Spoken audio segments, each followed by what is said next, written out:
What up? What up? I'm gonna actually try to play Mage Knight for the first time. I know good and well I'm not gonna actually be able to play, but really this video was just reading through the rules, reading through the walkthrough rather, and trying to see what sense I can make of it. I'm sure it's gonna be like when I tried to play Imperium Legends. Video coming soon. I only got kind of halfway there, but all right, let's do it.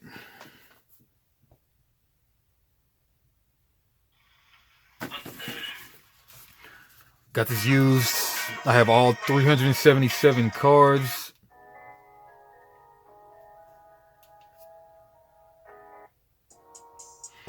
But I need to count the tokens, but I'm not gonna worry about it right now. So the walkthrough is 20 pages. I think that's the best place to start. Man, let's read right here. Alright, this book has two parts, the rule book and the scenario book. The rule book provides the complete rules for playing the Mage Knight board game.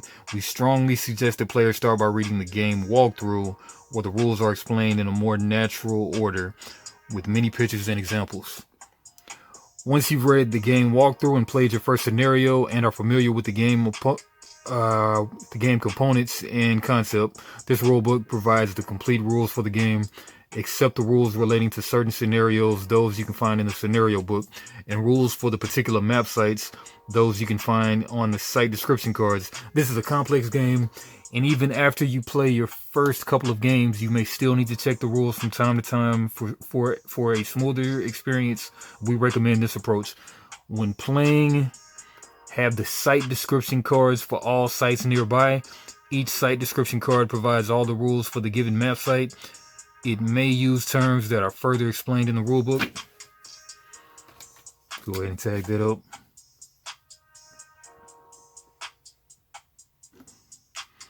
When playing, have the last page of the rulebook within reach. It provides a useful summary of game phases and a table of combat abilities. For scenario-related rules, setup, special rules, and game conditions, scoring, consult the description of the given scenario in the scenario book.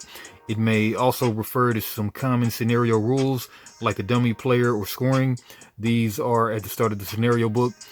If you want to check some generic rule not related to a particular map, site, or scenario, use the rulebook. It's organized in a systematic way, and once you understand the structure, you'll be able to navigate through it more easily.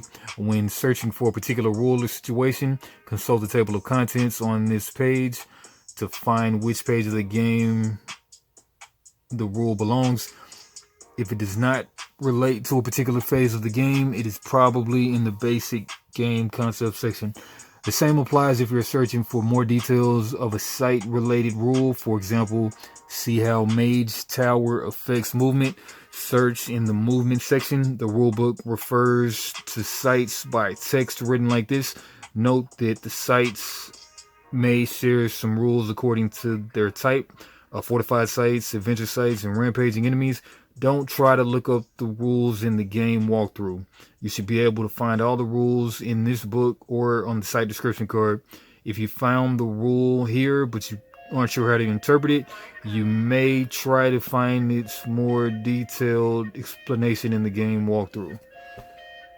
Alright, so let's start with the game walkthrough.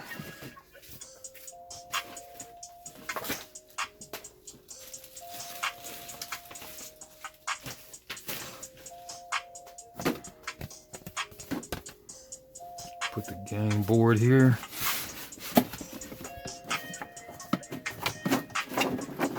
Minis. This one is this was a long time top 10 BGG game. I'm sure it's still in the top 20 by now. And it's got hero clicks in it. The hero clicks before hero clicks or something.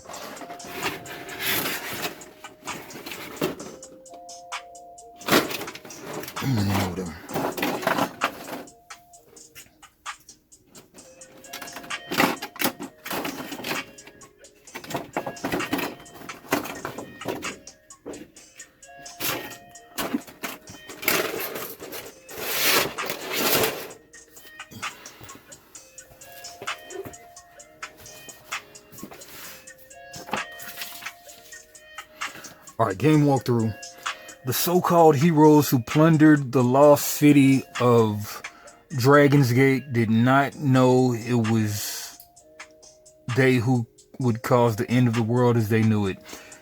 Thinking that the reference to a gate in the city's name was apocryphal, they were surprised to find an actual magical gate beneath the long-forgotten city. The heroes were naive enough to open it, killing them instantly. All Mage Stone, the most concentrated magical substance in existence, detonated, causing millions of deaths and many of the previous seats of power to fall. The breaking, as it became known, was 32 years ago. Since then, many of the factions were able to reassemble some of their lost power. The once formidable Atlantean Empire struggles to reunite its kingdom in the face of an all-out assault from the Orc Khans. Where once the orcs were content with raids on the borderlands, the rumors of powerful new creatures, perhaps under the control of the Atlanteans, have made them afraid that their window of opportunity is rapidly closing. Fortresses are falling to rampaging hordes of the Khan army, and there are rumors that the Emperor, fearing an eventual assault on the kingdom's most powerful cities, has been increasing their defenses and asking for assistance from old and now silent allies. In several forgotten tombs beneath the Empire, Draconum chrysalis, now in their final stages of maturation, are hatching. The Draconum that will emerge from these ancient incubators are an entirely new evolution, unlike anything the land has ever seen. These long-lost invaders have timed their awakening to coincide with the prophecy that a leader of their kind would emerge at this appointed hour. Until that force is known, they seek to destroy, conquer, and amass power for themselves. As the land suffers under the orc raids and the Draconum break through their underground hatchery, yet a third force has arrived on the scene. The peasants call them Mage Knights, as they proved equally adept at spell and blade. No one knows who sent them or why. Some celebrate them as heroes and liberators and are eager to join their armies, as they believe that they can bring about true stability with their might. Most fear them and close the gates of their cities, as the Mage Knights are strange and choose to remain silent on their motives. In just a few days, a handful of Mage Knights have swept through the countryside in what would have taken entire armies months to conquer. The only hint as to their motivation is what they are clearly heading to the capital. Is that they are clearly heading to the capital tonight, and they will reach its walls. You are a Mage Knight, sent to invade the Atlantean Empire at the behest of the Council of the Void. In a past you have long forgotten, you traded your independence for powers that rival those of the gods. In exchange, the Council asked only loyalty, and now you are being called on to carry out your mission without questioning their intentions. Your reward for continued obedience, fame, power, knowledge, and treasure. And anything you encounter while on your mission is yours to keep, and you are free to work with or against your fellow Mage Knights as you carry out the Council's commands. Perhaps someday you will regret your decision to join the ranks of the Void, but now you march towards the silhouette of a city on the horizon.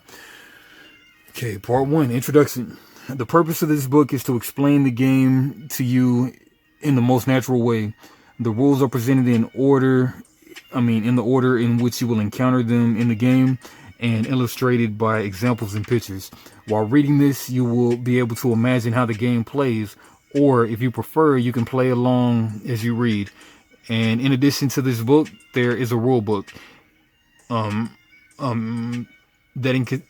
that contains all the rules of the game in systematic order.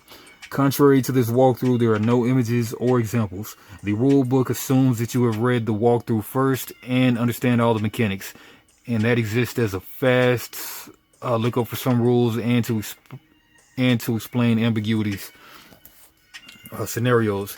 Each game of Mage Knight is played according to one of the scenarios you'll find in the scenario book at the end of the rule book. Don't imagine them as scripts with a strict course of action. Scenarios simply set the basic parameters and goals for the game. Each playthrough is unique, with a randomly built map, different cards to gain, and different enemies to defeat. And you can try different scenarios, or you can just play the one that fits your gaming preferences best. The first, the first reconnaissance. Regardless of your preferences, the first scenario you should play, and also the first scenario you should use when introducing new players to the game, the first reconnaissance. This scenario is meant to introduce players to the game in the most entertaining way by playing it. It's shorter, so it will not take too long, even if you're playing slowly to start, and it shows the game concepts and rules in the most natural order.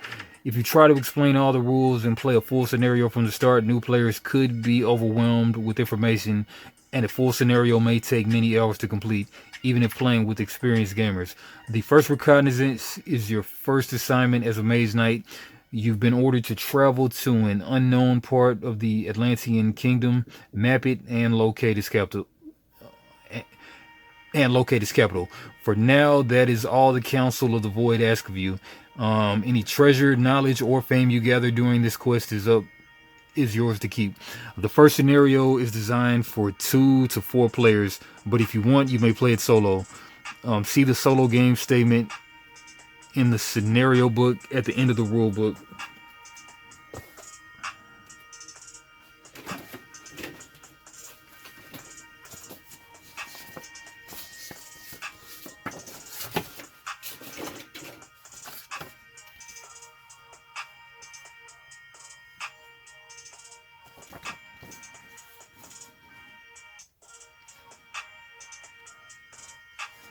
Solo conquest, solo variant. See the solo game statement in the scenario book at the end of the rule book.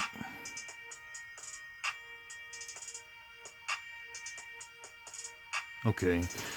Your goal for this scenario is not competitive. Your mission will be successful as long as any player finds the city. However, don't think of this as a cooperative effort.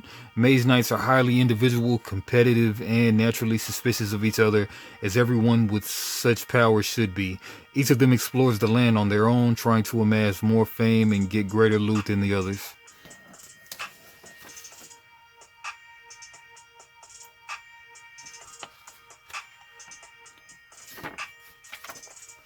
Okay, recommended approach. First, one person should read this walkthrough. Let's assume it's you. Once you've read going through this book, you can, but don't have to read the rule book to ensure you understand everything well and see the big picture of the game. In this book, some situations that will not occur or will rarely occur in your first game are not explained. Whether you have read the rule book or not, you'll be able to introduce others to the game and play the first reconnaissance scenario with them, explaining the rules as you play. And you should follow the walkthrough step by step. Tell the players the brief story and the goals of the scenario as explained earlier in this chapter. Explain to each player how the game alternates in day and night rounds, each consisting of many player turns as explained in chapter 2 overview. Show and briefly explain the game components as described in chapter 3 game components, and help the players set up their playing area. Explain in detail how a typical round plays out as described in chapter 4 first round of the game. Explain the details of a player turn as explained in chapter 5 player turn. In this chapter, all of the basic mechanics are explained. Use the player's starting deck to illustrate examples similar to the ones in this book. Explain the map tiles and how they're placed. Show the movement costs for different terrain that are placed. Show the movement costs for different terrain and explain locations visible to the revealed part of the map, showing the reference cards. Note, now start to play. You don't have to explain the rest of the rules, just follow chapter 6. Let's start. When something special happens during the game, look for the appropriate section in this book for an explanation. Chapter 7, revealing new tiles, or Chapter 8, other important events. At some point during the game, sometime during the second round is best, you should explain the final scoring. Chapter 9, end the game. Follow the chapter when the game ends. Once you finish your first scenario, you're ready to progress to a full game, as described in Chapter 10, next games. We also recommend that you do not play the first scenario too competitively. Its main purpose is to teach the mechanics of the basics of the game to all players. It can be advantageous to solve the most complicated situations, especially combats together, playing open-handed so you ensure everyone understands how the mechanics work and what is allowed. Player versus player combat. It's strongly recommended not to use the player versus player combat rules for the first scenario. The players will have enough to do learning the game, the rules of the game, dealing with the enemies on the map. Our experience is that the player versus player rules are usually unused in the first scenario, so you don't need to explain them. Also, it's much easier to understand how player versus player combat works once you're familiar with all the game mechanics. We leave this to your discretion. In later games, you should definitely include it. Unless playing cooperative scenarios or introducing new players, a true Mage Knight should always watch their back. Alright, let's go ahead and read that solo blurb.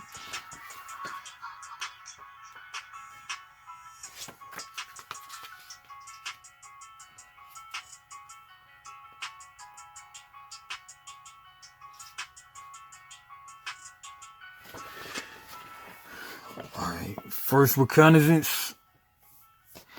Players 2 through 4 plus a solo variant. Type, slightly competitive. 3 rounds, 2 days and 1 night. Purpose, training scenario. Strongly recommended whenever any player plays the game for the first time, as it provides a natural way to learn the game and get familiar with them. On your first mission, you'll be sent to an unknown part of the Atlantean Kingdom. Your task is to locate its capital. That's all. All the fame, knowledge, and treasures you manage to get during your mission are yours to keep. For a detailed description of this scenario, see the game walkthrough. Here is just a summary. Map 2, 3, 4 players. Map shape, wedge with no limitations. Countryside tiles 8, 9, or 11 sorted by numbers. Core city tiles 1. Core non-city tiles 2. Cities can't be conquered nor entered in this scenario. Special rules. A player scores 1 fame whenever they reveal a new tile, no matter which type. No player versus player combat is allowed unless you agree otherwise. For the first game, there should be at least 1 unit in the offer with the village icon on the left side of the card. It is not shuffled. If not, shuffle the cards and deal them until this is true. Elite units are not used in this scenario. You should not reveal spells and advanced action cards until they are needed for the first time. Scenario end. When a player reveals a city, all players, including themselves, have 1 last turn.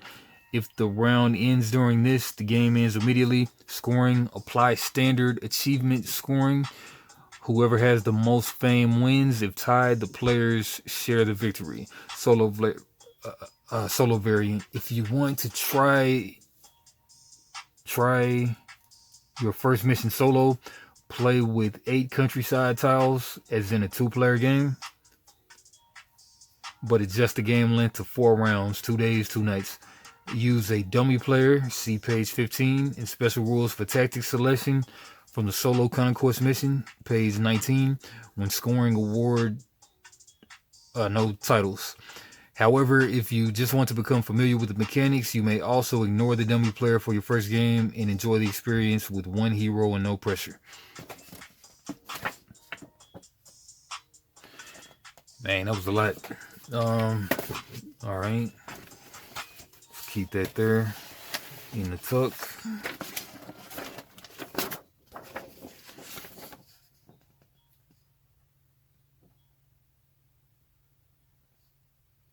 Alright, game components.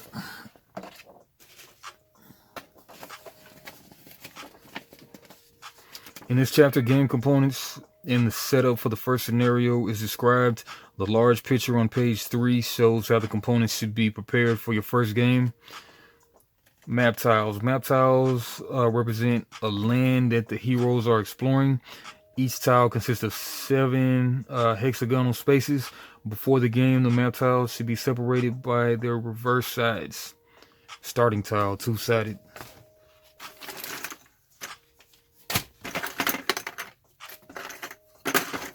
Yeah, I need to pull out some more bags. There's tiles everywhere.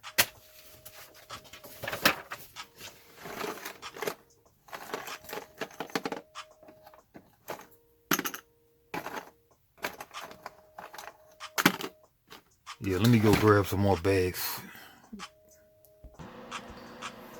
Got a bunch of bags.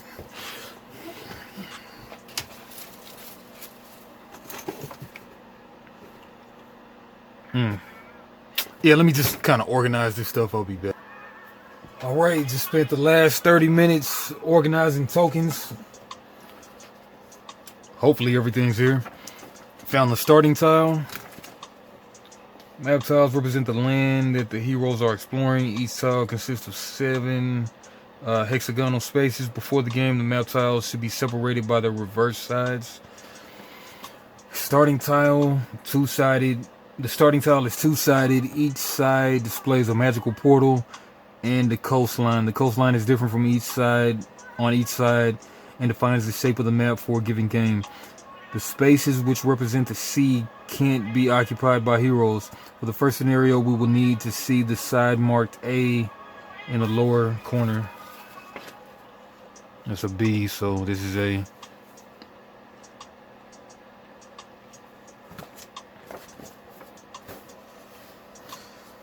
Countryside tiles, greenback. There are 11 tiles representing the less developed countryside of the land. For the first scenario, they are not revealed randomly. Sort them by the number on the lower corner and create a face down pile with number 1 on top. When playing with 2 players, remove the 3 tiles that are at the bottom of the pile and return them to the box. When playing with 3 players, remove the 2 tiles on the bottom. When playing with 4 players, don't remove any tiles. Shoot, I mean, what about 1 player? 4, don't remove any. 3, remove 2. 2, remove 3.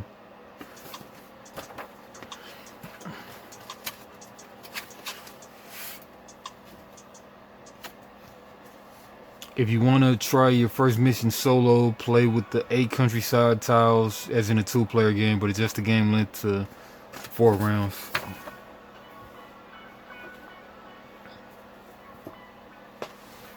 Yeah, I had to cut the heater on, kind of cold in here. It should be 11. 1, 2, 3, 4, 5, 6, 7, 8, 9. It's way more than 11. 11. Alright, let's just get them by order. 1, 2. Man, they already ordered. That's wild. 3. Not so. Not really. Okay, some of them have stars on them. I guess those are expansion. 14.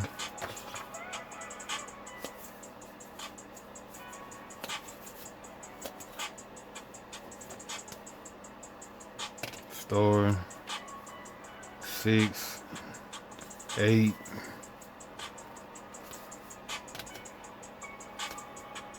2. 12. Star. 13. Stars. Star. 10. 11. Star. 4.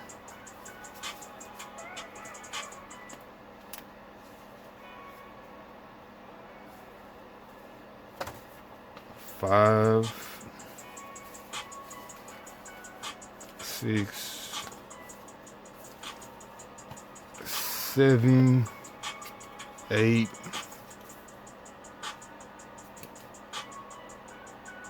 9, 10, 11, 12, 13, 14. It's all gravy, baby.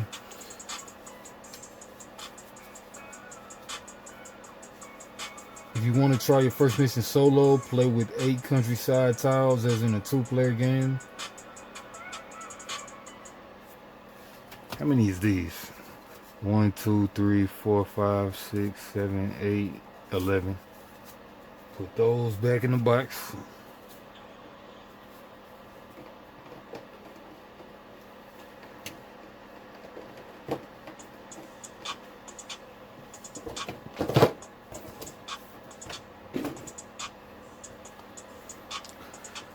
Said 8.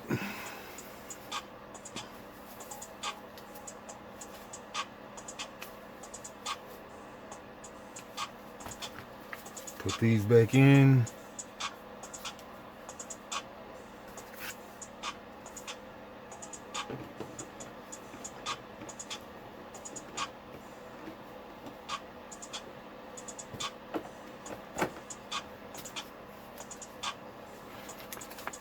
It said face down with the 1 on top.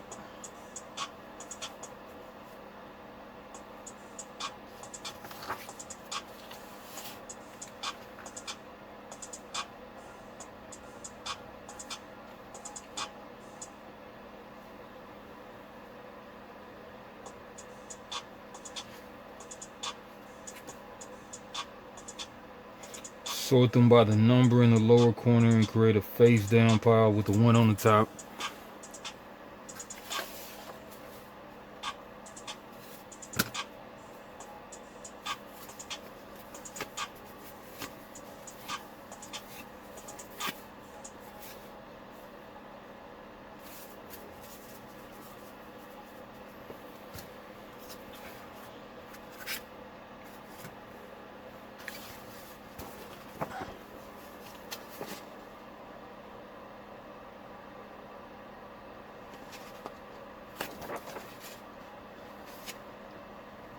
Okay, core tiles. These 8 tiles represent the most developed part of the land with big cities and advanced challenges.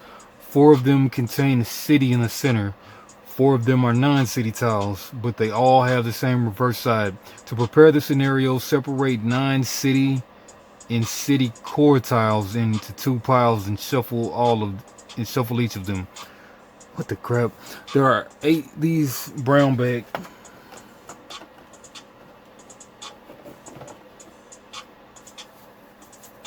The ones with the star.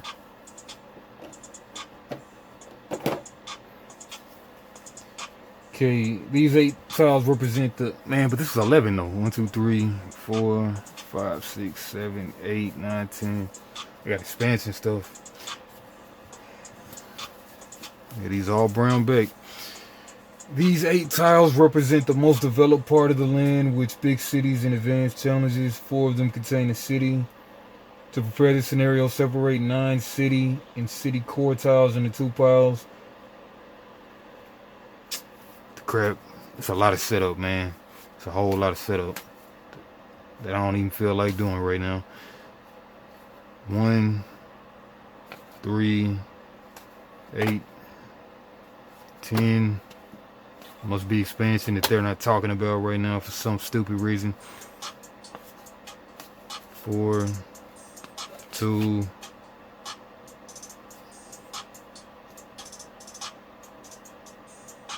V, whatever that is.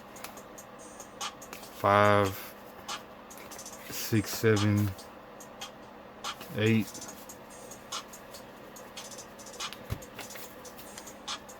V.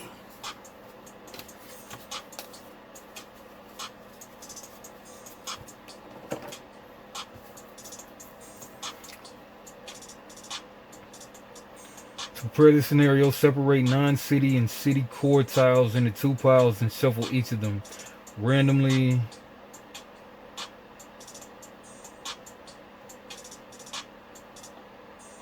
Four of them contain a city in the center. 1, 2, 3, 4. Man, looks like 5 of them. 1, 2, 3, 4, 5.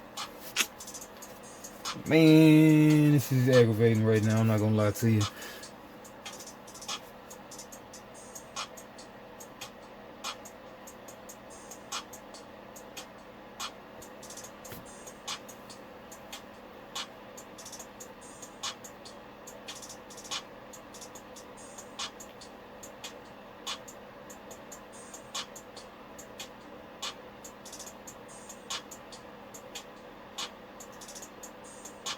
Shuffle them separately.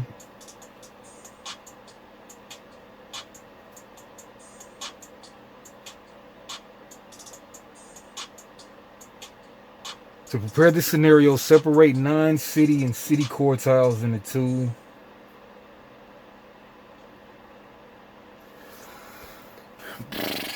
One.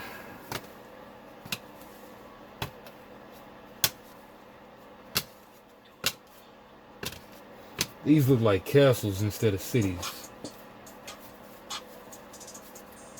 Is that a city? That's a dragon.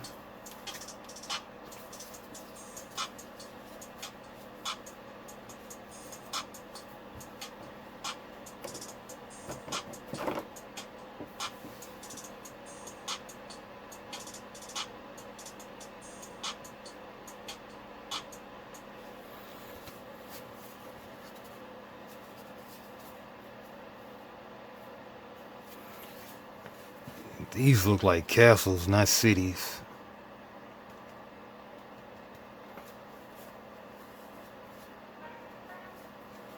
And there's 5 of them.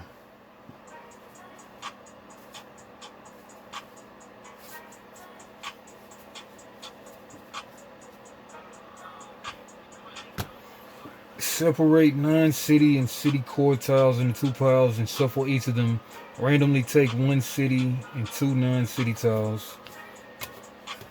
Whatever.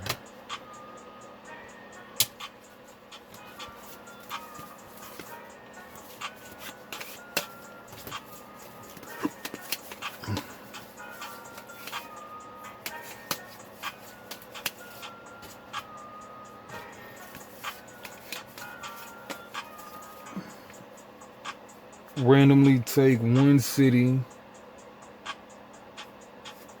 2 non-city.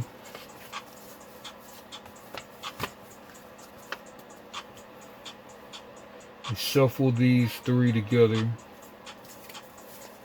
Put the countryside green pile on top of this pile.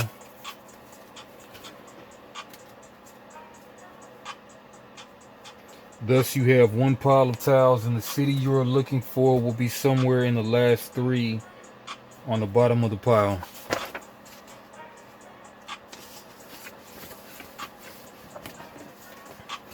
Enemy and ruin tokens. There are tokens representing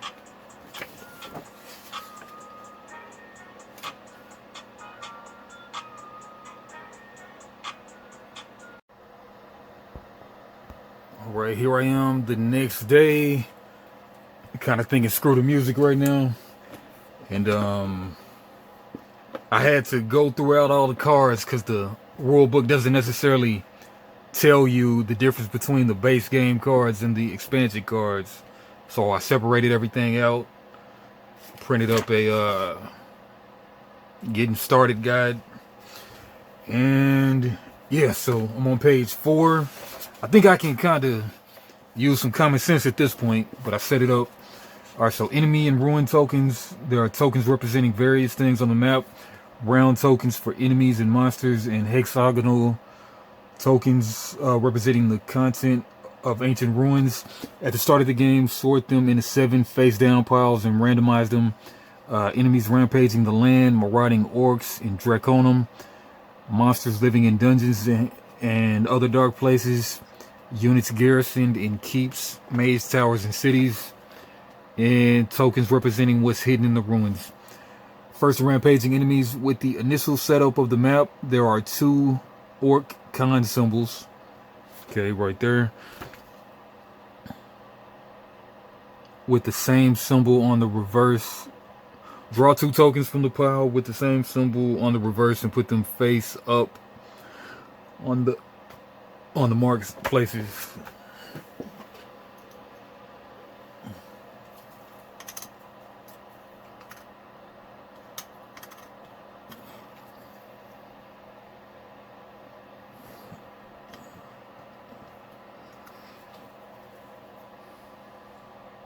Zombies.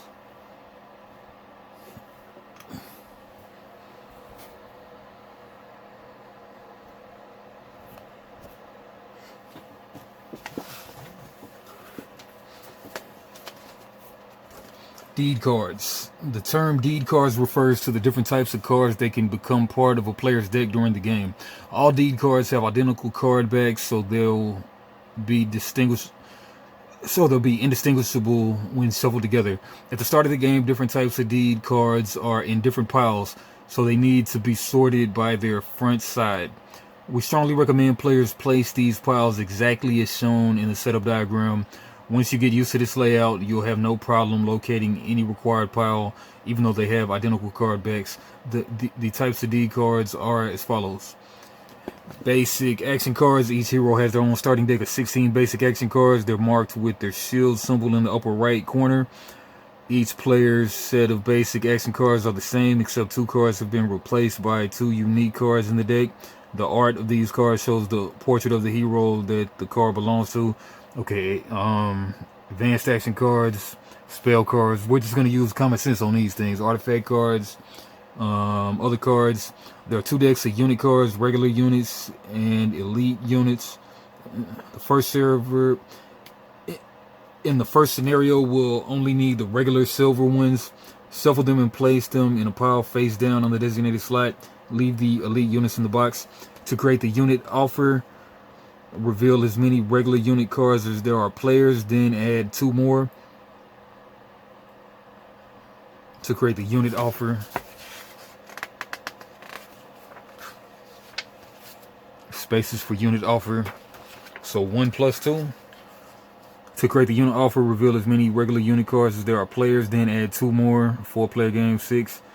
For the first game, there should be at least 1 unit in the offer with the village icon on the left side of the card. If not, shuffle the cards and deal them until this is true. Alright.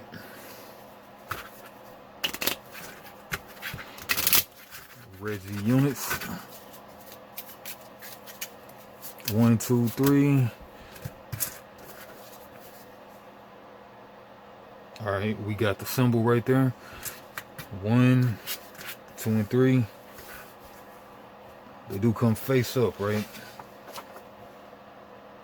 Yeah, it looks like it. Alright, tactic cards. There are 2 decks of tactic cards, day and night tactic cards. Sort them by their card backs.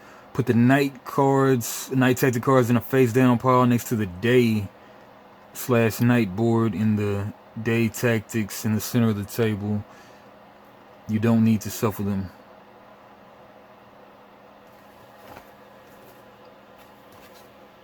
Use it the day. Put them face down. Alright.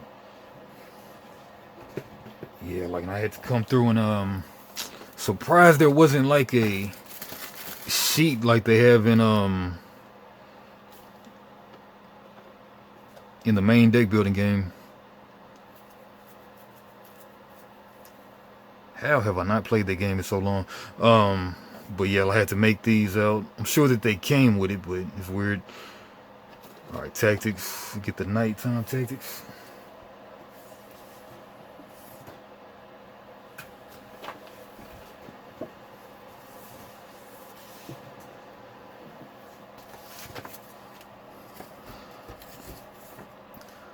Site description cards. 14 site description cards. They depict all the map locations and briefly describes all the rules related to that site. As soon as a new site is revealed for the first time, find the corresponding card and read what that site means and the options it offers to players. The site description card remains on the table, so every time a player considers visiting the site, it's available for reference. At the start of the game, find the card for the sites that are in the starting area of the map. Village, Magical Glade, Crystal Mines, and Marauding Orcs. They will help you when explaining these locations. VMCM.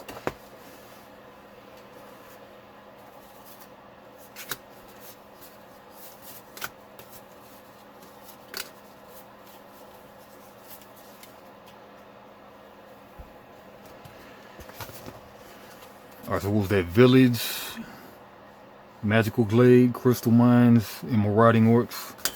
Got those.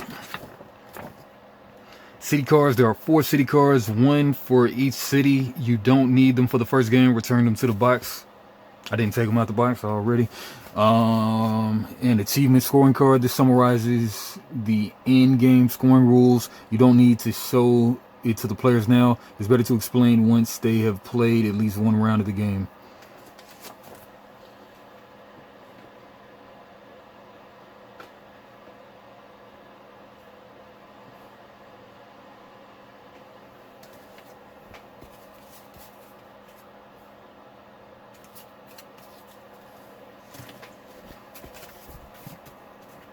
Yeah, this is it, whatever that means.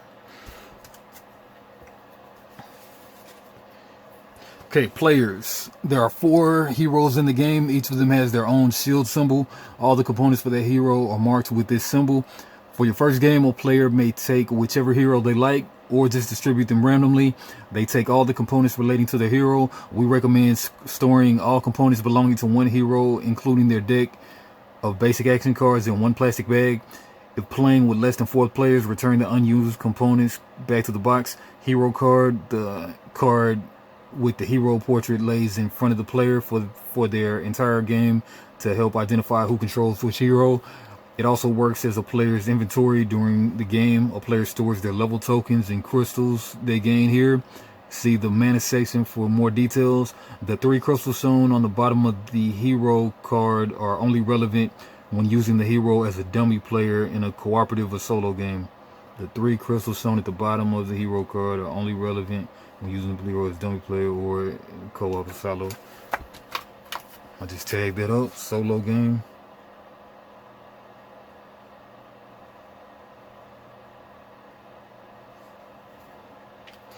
Figure. The game figure represents your hero in play. At the start of the game, it is in front of you on the table. The hero has not entered the map yet. On your first game, place it on the portal space and you can start to explore the map.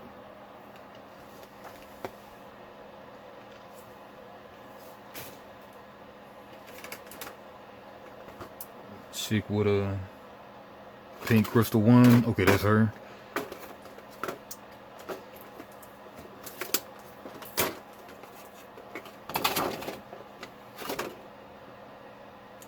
Guess that's the main looking Mage Knight.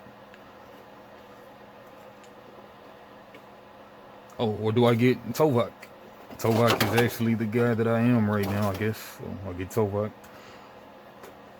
They recommend you start the game with Tovak.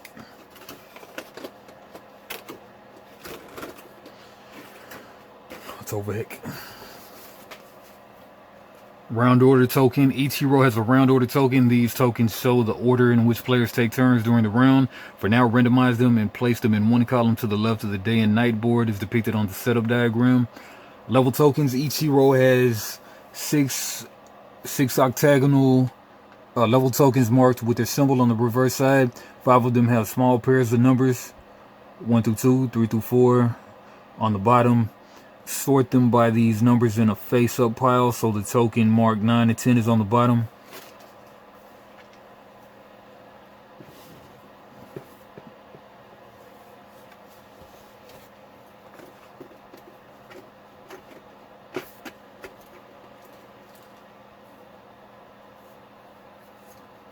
Whoa. Tovak on the bottom.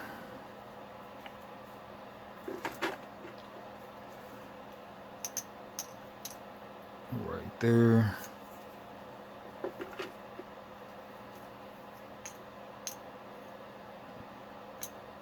Right there.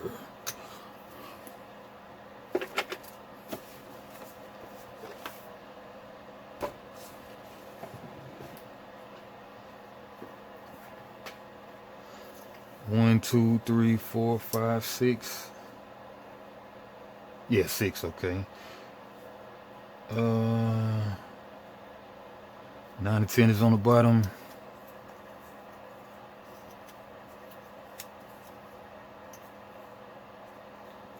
Bottom.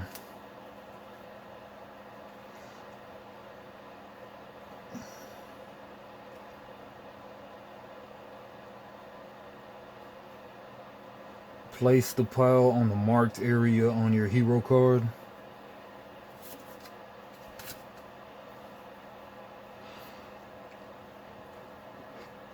I guess they're face up, I guess, I don't know. 7, 8.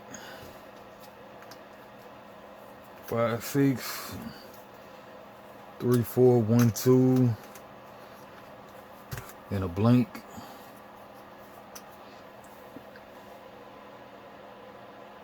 And the token mark 1, 2 is visible on the top of the pile.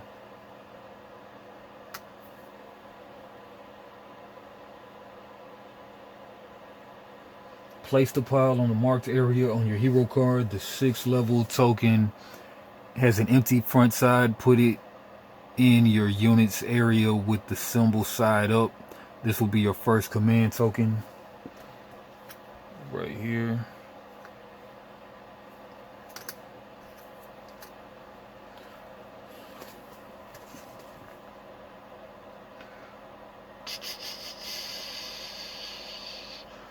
A level token with the symbol side up is called a command token. And it represents your command limit. At the start of the game, you only have 1 command token, so you can only control 1 unit. The top token of the level pile shows your hero stats. Armor of 2.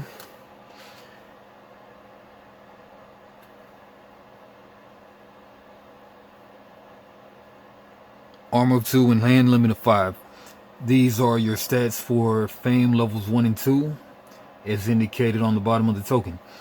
When you gather enough fame to progress to level 3, you remove the top token from the level pile, flip it over to the symbol side, and place it next to your first command token. Your command limit increases to 2. You have 2 command tokens now, so you can command up to 2 units. And also your hero's stats change. You reveal the tile marked 3 to 4, which indicates a higher armor. 3 armor, 5 hand limit. Shield tokens. Place your shield tokens in a pile. During the game, 2 of them will be used to show your position on the fame and reputation track. The rest will be used to mark your success on the map, fortified sites you have conquered, and adventures you have completed, and in later scenarios, your participation in conquering a city. Skill tokens. Each hero has their own set of 11 skill tokens. These represent the natural directions their talent may develop in. Yeah, I see why they say put everything in a plastic bag. I have the feeling the person who bought this game never played it, because they didn't have everything. Like, really, everything was just dumped in the box when I bought it used. Alright, so let me separate these things out. 1, 2, 3, 4, 5, 6, 7, 8, 9, 10, 11, but I see more though. 12, maybe just in case you lose some. 13, or maybe it is just 11 and the 2 are for something else. Nope. 14, 15, 16, 17, 18,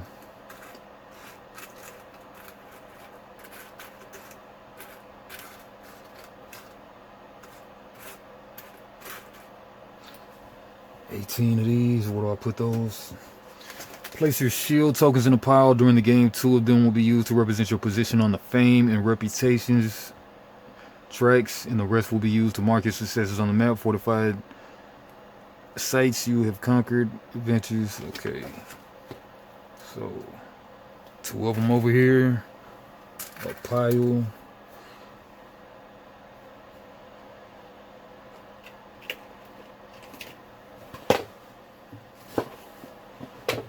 Get some of those plastic bags.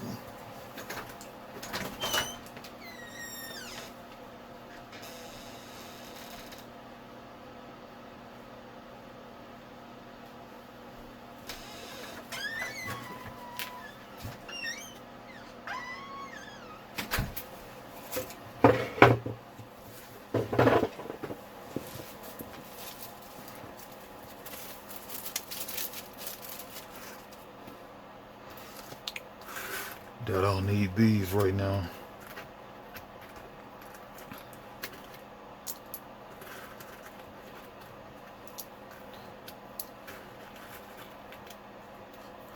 Pause the camera while I do this. Right, organize those. Skill tokens. Each hero has their own set of 11 skill tokens. These represent the natural directions their talent may develop in.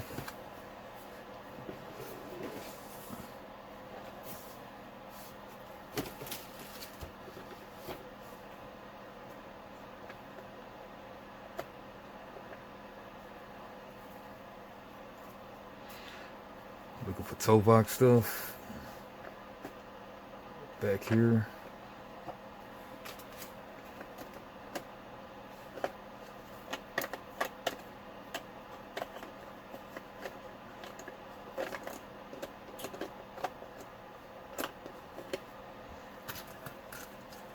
There.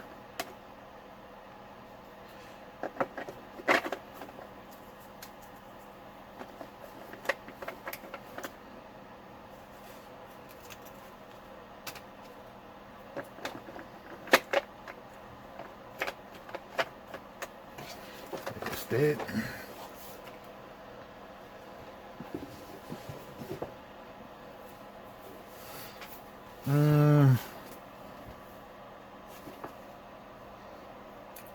Two of these skills are inactive skills. One of these interactive skills is a cooperative skill with the white symbol.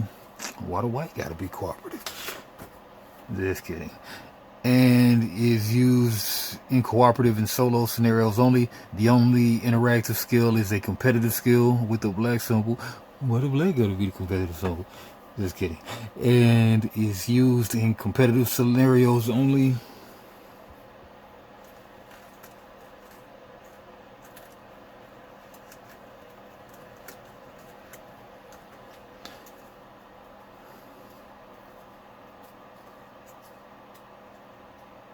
Okay, white is solo.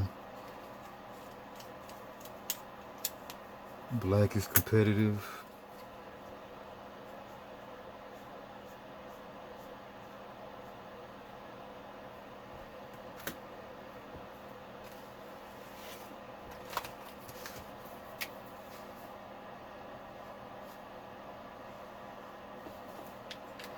You may either remove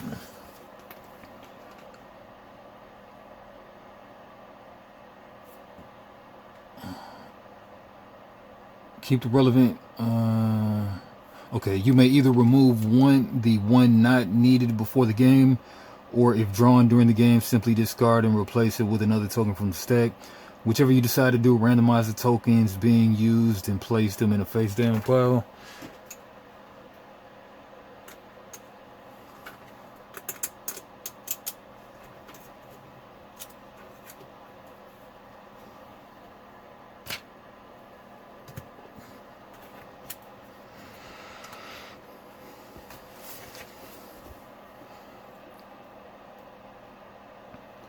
Skills description cards. Each hero has two-sided skill description cards. Each card depicts 10 skills. The card depicting the competitive skill is used in competitive games, and the card depicting the cooperative skill is used in cooperative and solo games.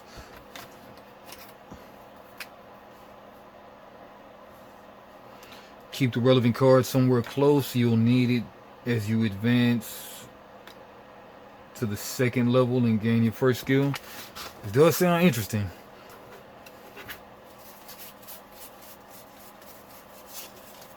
Don't see it there.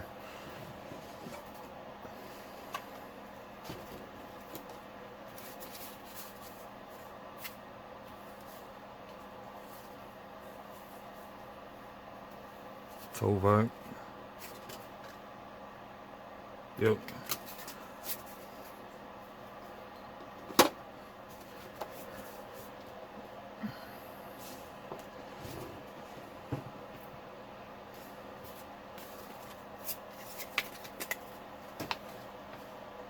Make you up a bag right now. The white is the solo.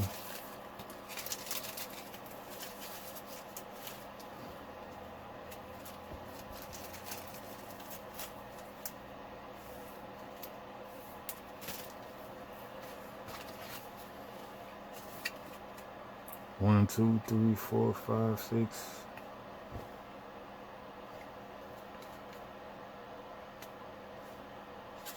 No. Right? Deed deck as described in the deed card section. Each player has their own deck of 16 cards. Shuffle them and place them on a face down pile. They form your deed deck.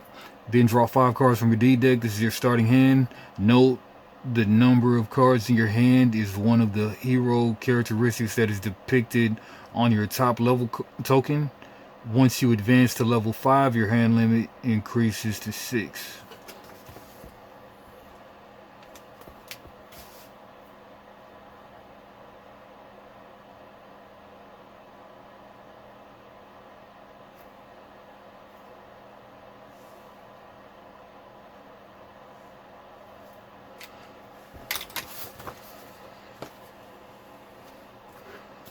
One, 2, 3, 4, 5, 6, 7, 8, 9, 10, 11, 12, 13, 14, 15, 16.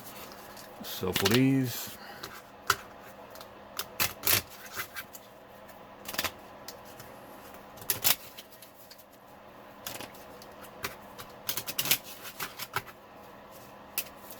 One, 2, 3, 4, 5.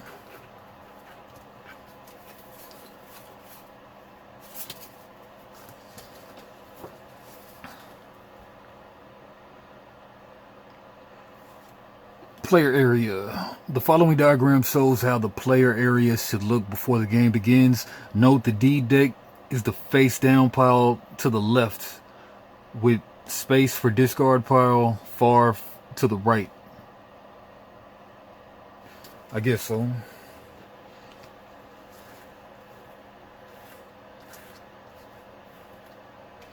You know what? Put these tokens in here.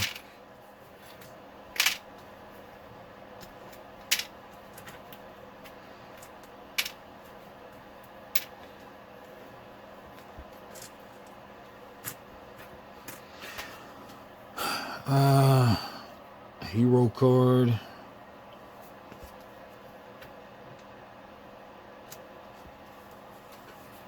Yeah, this thing does look to be a table hog. Man, I need a play area too.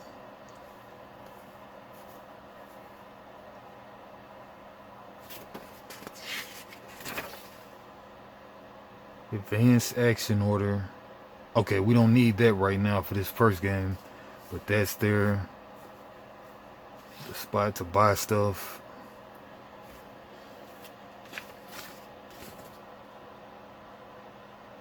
So we need a play area.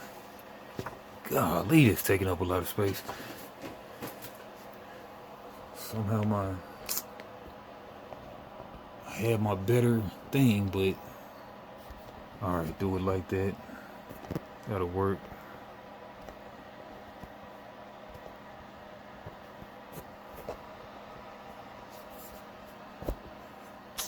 It's all in my way though. I guess that'll do.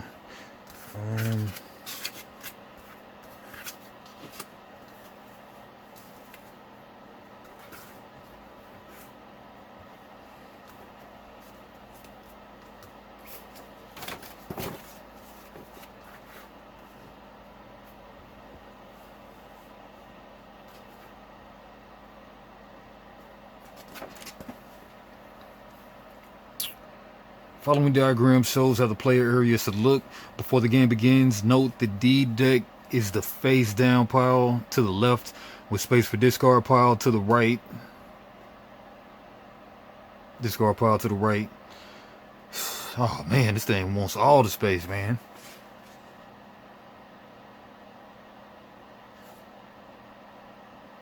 This freaking game wants all the space in the world, man.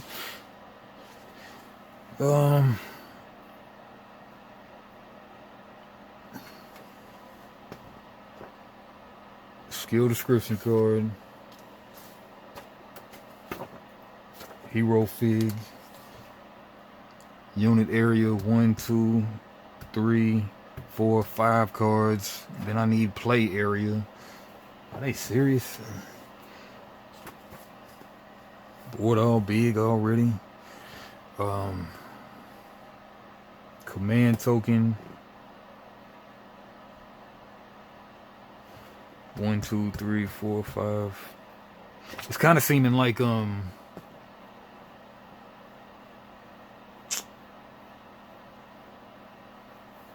man, it's late, but I'm forgetting hella stuff though. That one TCG with the little command deals.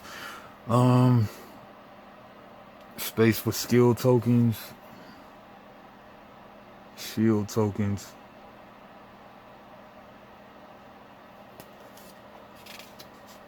Whatever. Alright, fame and reputation board. Fame track. The larger track shows the player's current fame. Each row represents one fame level. At the start of the game, all players have 0 fame.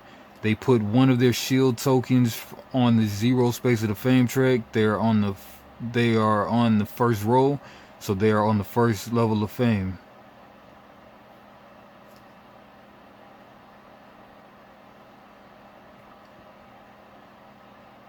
Show me how to do that.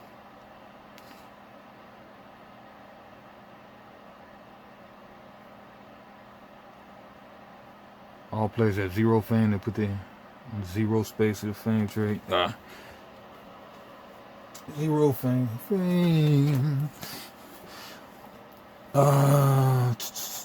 Whenever a player gains fame during the game, they move their shield token along this track by the given number of spaces. If the token moves to the next row, the player's fame level increases. To progress to fame level 2, a player needs to gain at least 3 fame. At the start of each row, there is either a skill token or a shield token. Okay. When a player progresses to a row marked with a skill token, they're rewarded with 1 skill token and 1 advanced action card. Additional explanation later. If their token progresses to a line marked with a shield level joint, they flip their top octagonal level token into a new command token, increasing their command limit and hero stats.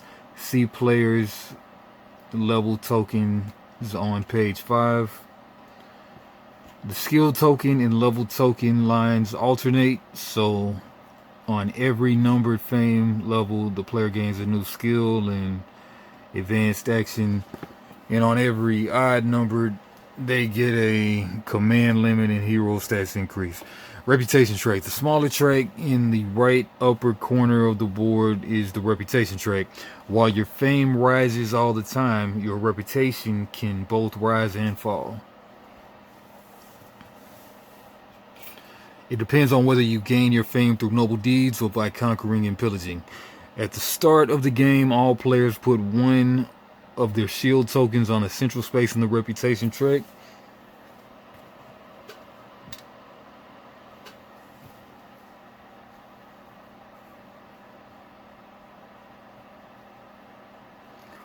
Local people have no opinion of them when doing noble deeds, such as killing an orc, marauders, or draconum that terrorize the land. A player's token progresses towards the brighter area when acting violently. The token progresses towards the red area. Your reputation affects the influence you have with local people. See the interaction in a village section on page 9.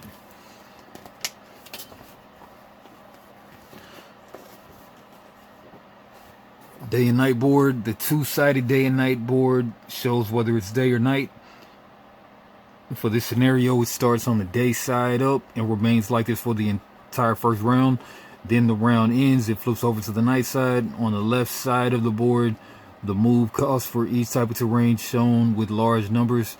The smaller blue numbers on the forest and desert show that these terrains have different move costs at night.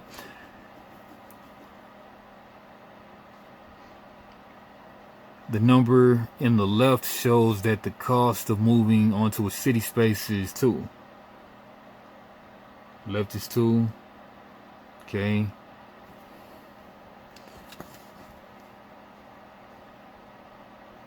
The empty area on the right side of the board is called the source. We will talk about it later when discussing mana.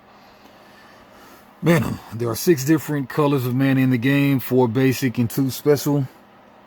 There are 3 ways in which mana can be paid, either by using a mana token, a crystal, or a die from the source.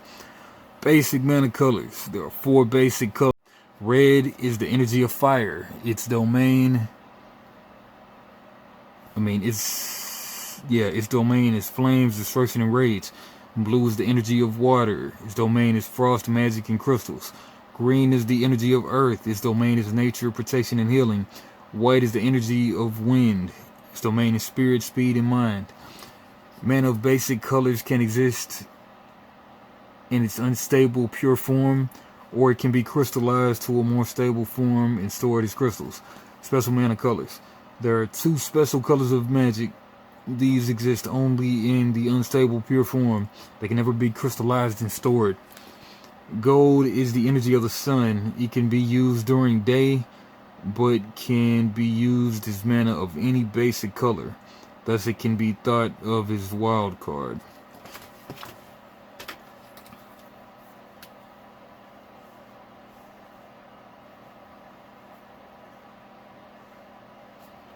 Black is the energy of darkness. It can be used during night, and it has no power by itself.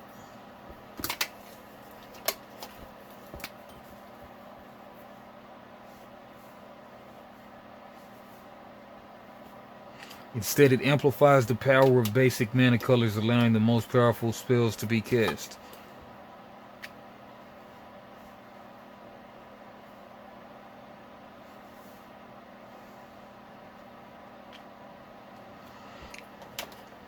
Gold mana makes it easier to cast spells during the day, while black mana allows for the most powerful spells to be cast at night.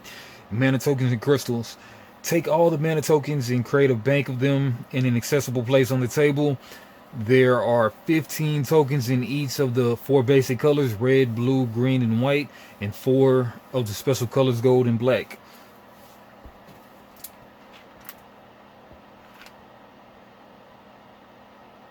Okay.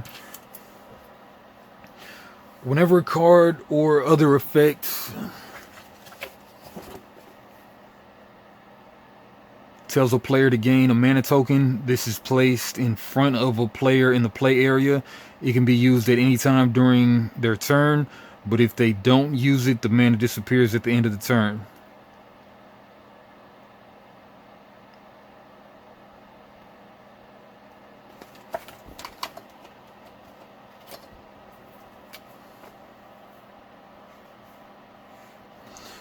If a card or other effect says to gain a crystal, then a mana token is taken from the bank and placed in the player's inventory.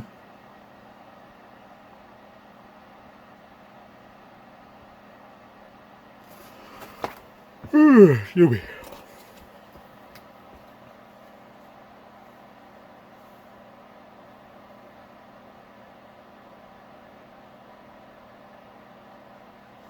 Taken from the bank and placed in the player's inventory on their hero card.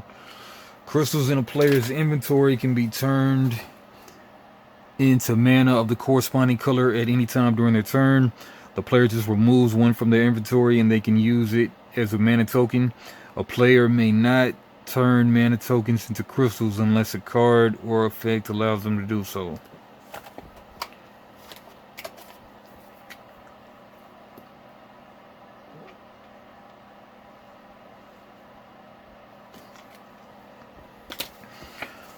No, okay, so there's tokens. Where are the mana tokens? Oh, they might be on some of the cards, I guess. Reason why I can't tell is because there's no picture there. This is the reason why there are only a few gold and black tokens. While the tokens of basic colors can be stored in a player's inventory for several turns or even rounds, gold and black mana exist only during a player's turn. At the end of their turn, the player returns them to the bank, making them available for other players.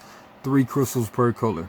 High concentrations of crystals become unstable, so a player is not allowed to have more than 3 crystals of the same color in their inventory at a time.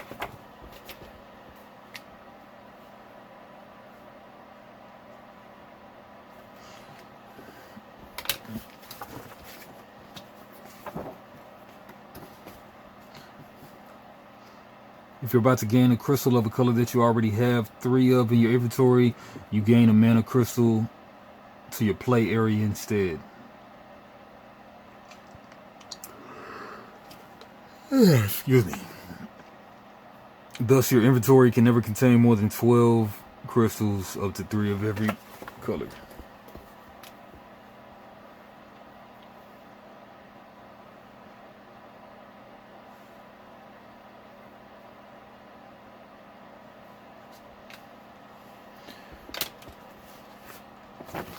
Mana dice.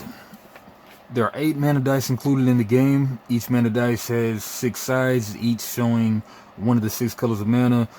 Play with as many dice as there are players, plus 2. Just 3.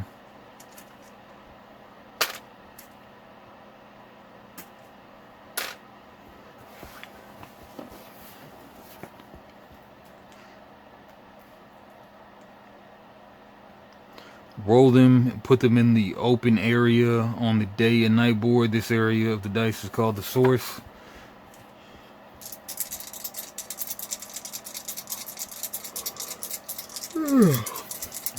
Benzino and Dave Mays, 8-page made me and spread.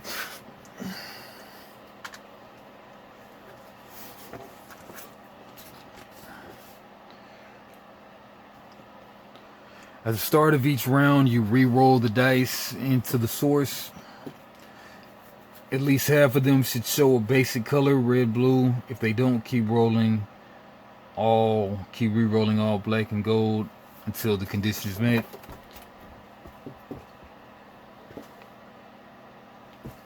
And I gotta go get some coffee. I'll be right back.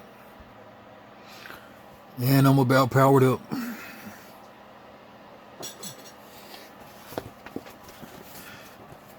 Okay.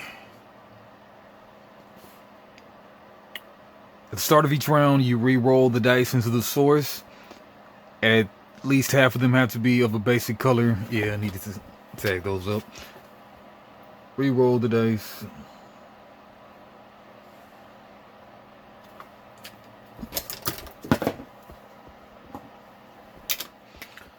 Half, excuse me, basic color. Keep any unused dice next to the mana token bank. They will be used whenever a card tells you to re-roll a dice. Okay. The dice in the source represent a common pool of mana, omnipresent in the world and available to all heroes. Each turn a player may use 1 mana die from the source as a mana of the corresponding color. If they do, they re-roll that die and return it to the source at the end of the turn, their turn, to be available for other players. Some effects instruct the player to take a mana die from the source. This does not count as the 1 mana die a player is allowed to use each turn.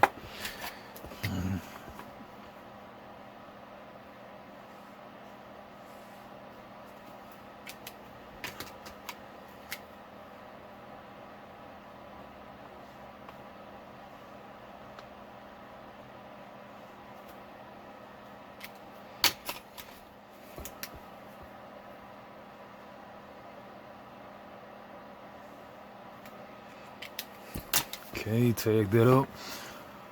Thus, the colors of mana in the source change over the course of the round. Black mana can't be used during the day. If a mana die is rolled back into the source and it comes up black, no one can use it and it's not re-rolled.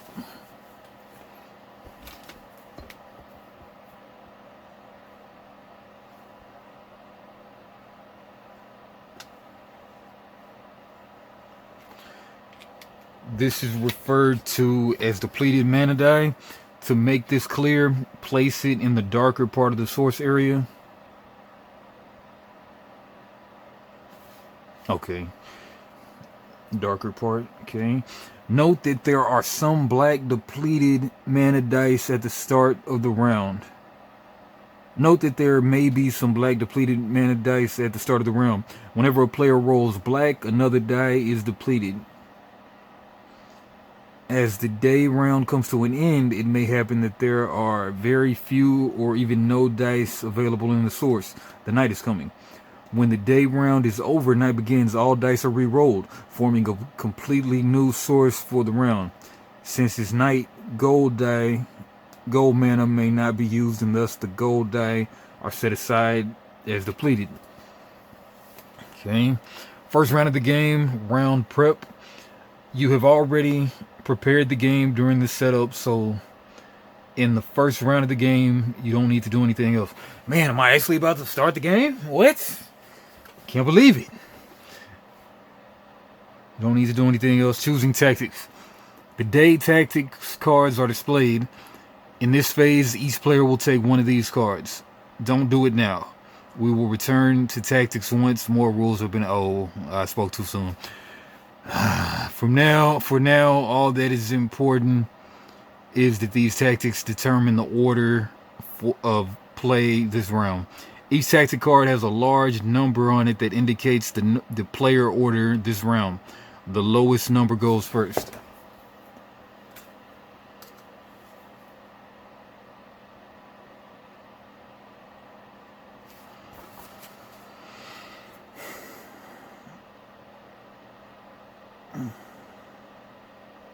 Each player will take one of these cards. Don't do it now. Each set of cards has a large number that indicates the player order this round. The lowest number going first. 6. I don't know.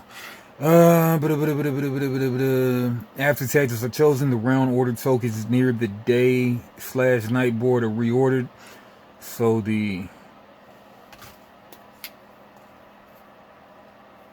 after tactics are chosen, round order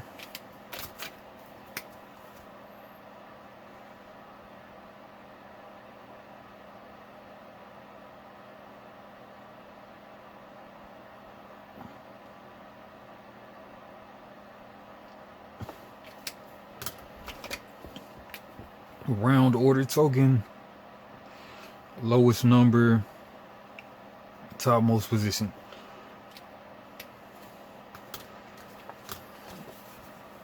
Taking turns. Once the turn order is determined, players begin taking turns, starting with the player whose round order token is at the top position, until someone ends the round. During their turn, a player plays some cards from their hand and performs their effects. If they have any units recruited, they may also activate them to perform their effects. Later, when they have gained some skills, they may also use them if available. Action cards can be strengthened by spending mana of the indicated color. During each turn, a player may use one mana die from the source as mana of the color shown. They may also convert their crystals stored in their inventory into mana, or gain mana as the effect of other cards.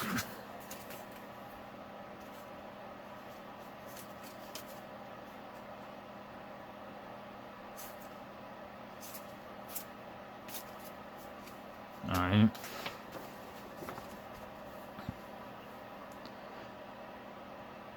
Action cards can be strengthened by spending mana of the indicated color. During each turn, a player may use one mana die from source. Here, details on how the turn is played are described later.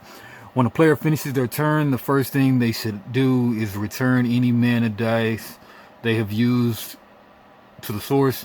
When doing so, they roll them and put them back in the source with their new colors showing. Any die that is showing black is placed in a darker area. At this point, the next player may start to play their turn. Inform the next player they can start their turn when the current player finishes their turn. When finishing a turn, the player does the following: discard all cards they played face up to their discard pile. Return all used or unused mana tokens to the bank. They keep only crystals stored in their inventory.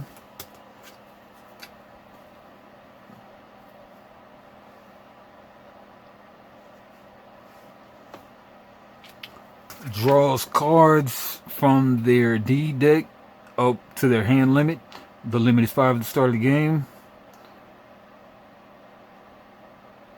Before drawing new cards, the player may discard any number of non-wound cards from hand. Wound cards can never be discarded unless some rule or card explicitly permits it.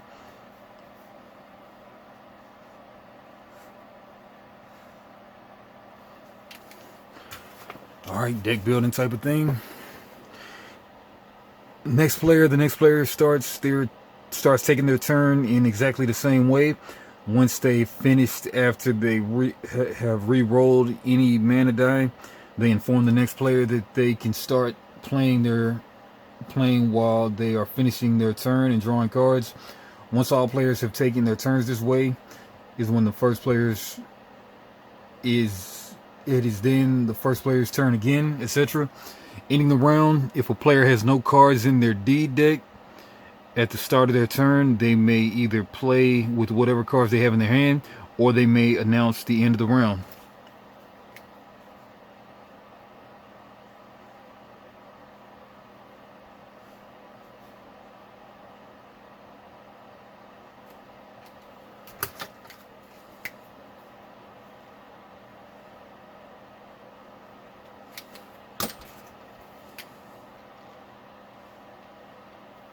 If they do, then their turn immediately ends. Each player then plays one last turn, and then the round is over.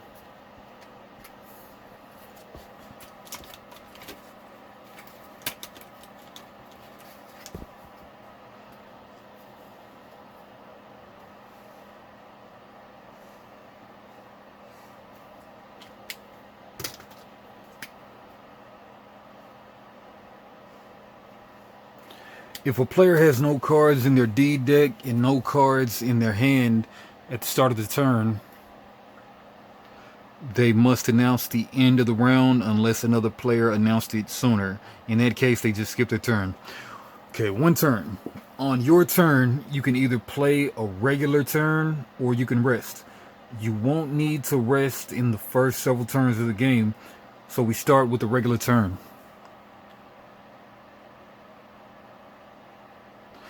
On your first turn, place your figure on the magic portal space of the map.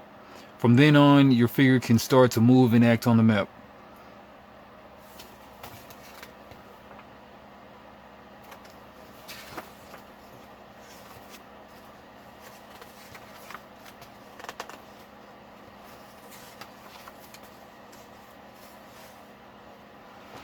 Man, this thing is just taking so long to get through, man. I'm not gonna lie to you, man.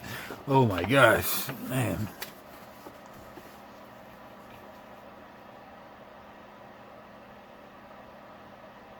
Regular turn. Each regular turn has two parts. First, you may move your figure one or more spaces on the map. Then, depending on where you end up, you may perform one action, in most cases either combat or interacting with locals.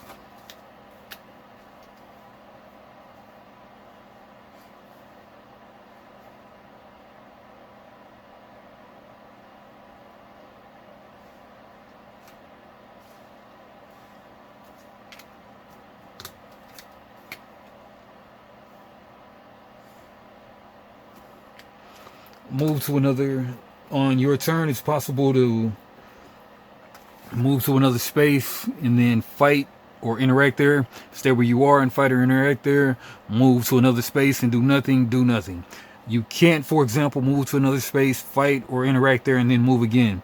You can't fight or interact on your space and then move. You can't both fight and interact in one turn. Action cards. All action cards have a similar design. On each card, there is a card type in the upper left corner. Card name, hero symbol, top right. Picture, basic effect, stronger effect on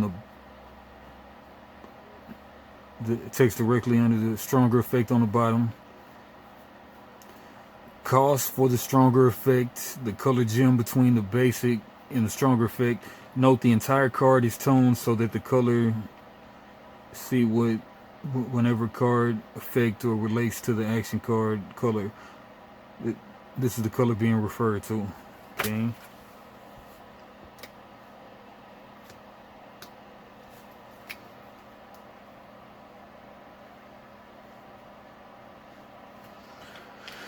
Card types.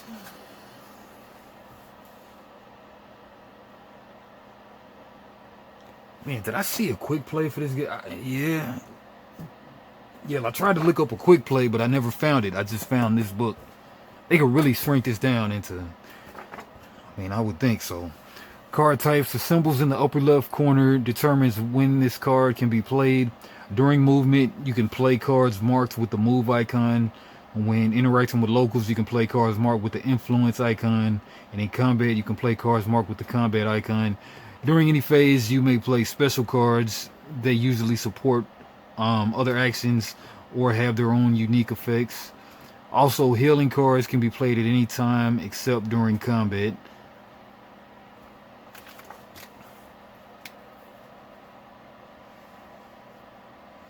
Occasionally, usually because of another card or effect, you may want to play move cards at another time other than during movement, or influence cards at another time other than when interacting with locals.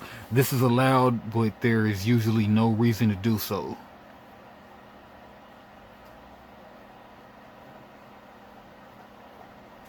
Playing a card. To play a card, you reveal it from your hand and put it face up in your play area. When doing so, you can decide whether you want to use its basic effect or its stronger effect. If you want to use the stronger effect, you have to pay. Man, you already said that, man. You have to pay 1 mana of the corresponding color of the card from the source. You can also use 1 die from the source each turn. Man, they're just saying the same stuff over and over. If you pay mana when you play a card, the stronger effect is applied. I like it when they say the same stuff, but man, there should have been another quicker version of this. I know it's a lot of stuff, but still. Stacking cards. Most cards have simple effects like move X, provides X, influence X, attack or block X.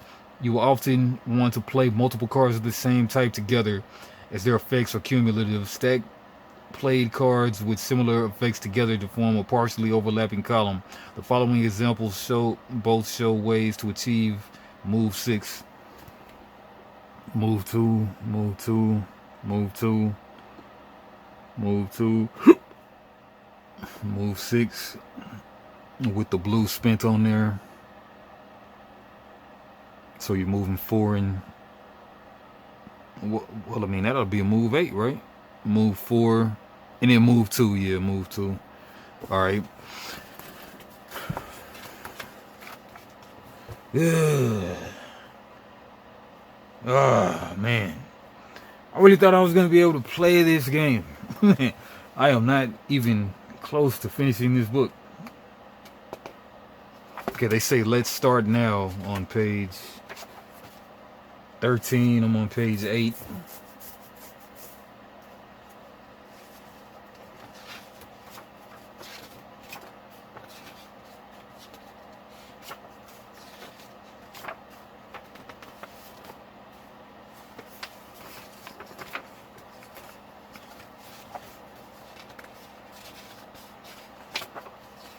Let's start now. Players should know enough to start the game. They they understand how to play turns and know how to deal with the sights. Playing, the player with the topmost round order token can start their turn. Revealing new, good luck, have fun, revealing new tiles.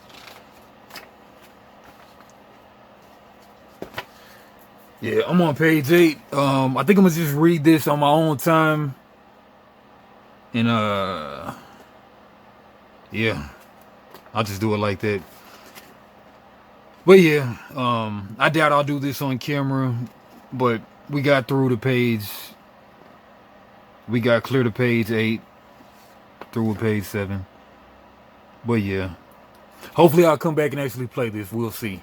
But yeah, that's been reading to page 7 of Mage Night game walkthrough. Toodaloo. And I'm back. I got through page 8 of the 20-page game walkthrough. And then I just said, forget it and watch the video. Video seemed pretty good, so I'm going to just pick it up from there. Alright, so I'll just read my notes that I had from it. So for the Tovok deck, draw 5 to the right of the deck, and that'll be my hand. Did that. Place Tovok figure on starting portal space. Portal.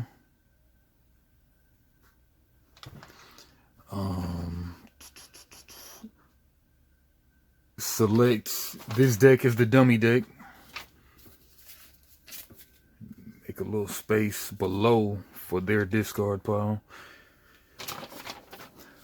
And place their skill tokens to side in turn order marker above mine. Above. I forget what dictates who goes first and who goes second. Might try to find it out.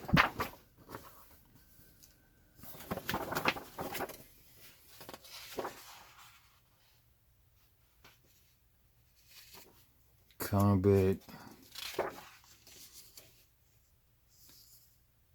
Okay, so just skipping through all this. Players should know enough to start the game. They understand how to play their turns and know how to deal with the sights on the revealed parts of the map. They can choose tactics and start to play the first turn. They don't need to know more about the rules right now. Tactics. Players choose their tactics in order determined by the round order tokens, which were randomly sorted during setup.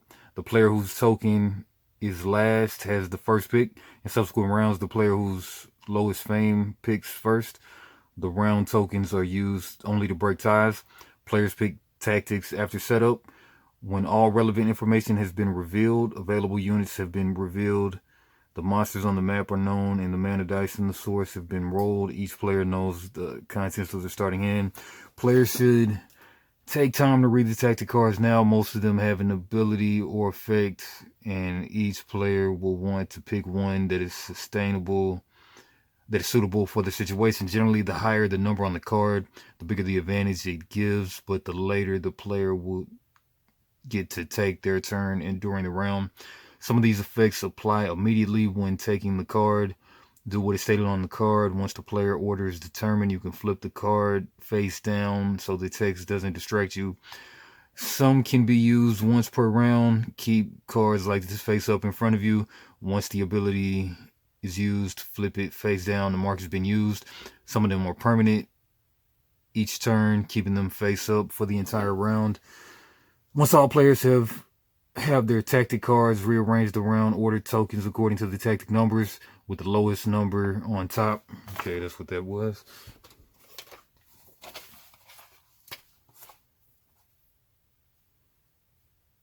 Once all players have their tactic cards,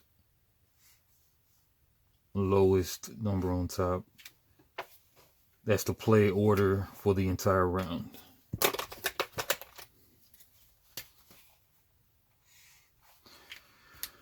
Playing. The player with the topmost round order token can start their turn.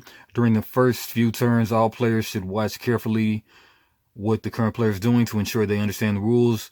Whenever you reveal a new map tile, check Chapter 7 Revealing new tiles. There is more detailed description on the new sites on that tile. When something extraordinary happens, check chapter 9. These situations include when a player advances to a new level, when the round ends, when someone decides it's a good time to attack another player if you allow it. When the city is revealed, each player plays their last turn and the game is over. Proceed with the instructions in chapter 9, end of the game. Revealing new tiles. All right, so yeah, so whoever the tactic cards. Right now we're in the daytime, so we're taking a day tactic card. I kind of forget how we pick those, but I'll get to it. Place your skill token to the side of the turn order marker above yours or whatever, maybe below. Advanced action cards. Remove 81 something. Deal out 3 silver regular units. Got those from that deck. 0 on rep and 0 on fame. I think the only purpose of this dummy player is for them to mill their deck. Whenever they mill their deck, then the current day or whatever is over. Round is over. So this game right here, the whole purpose, the first reconnaissance or whatever this mission is called, it consists of 2 days and 2 nights. So 1 day on the back on the night, 1 day, 1 night. And grab cards that match locations. Did that. These are the locations for the beginning of the game or whatever. Half dice needs to be basic at upkeep. So we got, okay, so right now I rolled 2 black and 1 green. The black and the gold are not basic, so I got to re-roll. I don't know if I re-roll all of them, but I'm going to just re-roll all of them. All right, so we got 2 whites and a red, all basic.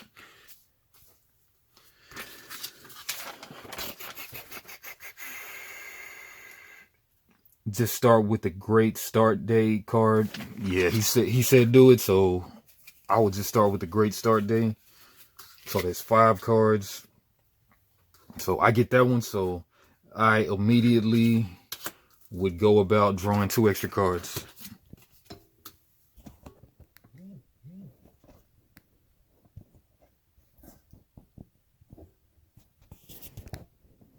There we go. All right, great start. So when you take this tactic, then immediately draw 2 cards. Draw 2. So I got 5 in hand. I'm going to draw 2 more.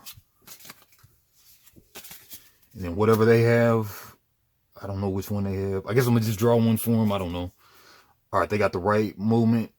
So they actually got higher than me on here, so I will actually go first. So 1 time this day during your turn, you can announce that you will take another turn immediately after this. If you do, flip this card face down. So this is theirs. They'll probably never use it. But as the Atoma, I think all they do is just discard cards. I really don't know. All right. Okay, dummy player draws a day card at random. Okay. Lower number day card, player goes first, which that'll be me. Tovak with that symbol. Dummy player is only the timer for the round, is what it seems like. Draw 3 cards from their deck. Third one, if red card. Yeah, 3 cards from their deck. 1. Okay, so they got a red. So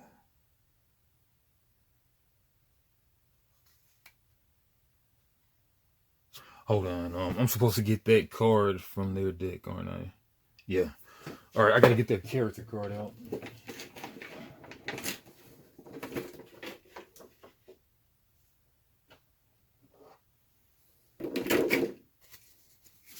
This lady right here is what they are. Yeah, that symbol.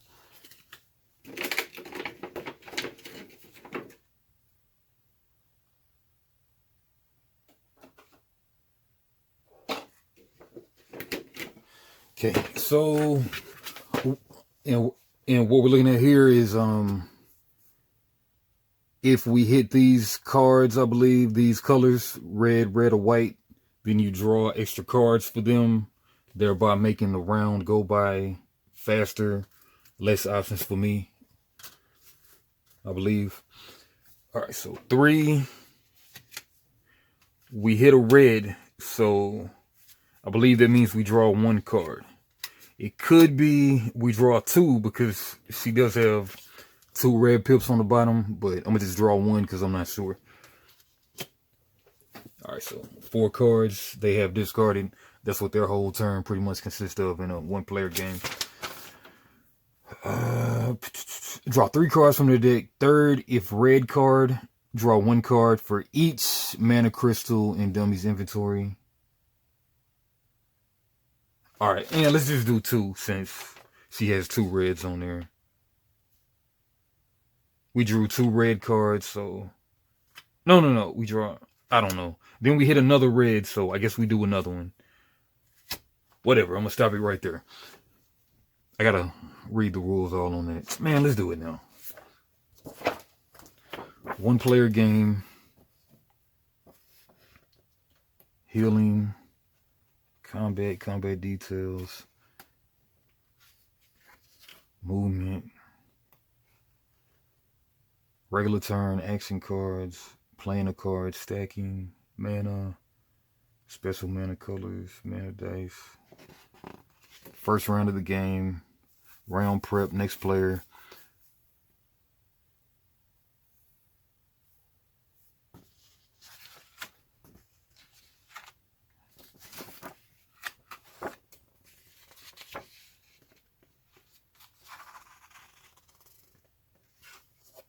Revealing a monster den. Other important. Player versus player combat. Full rules.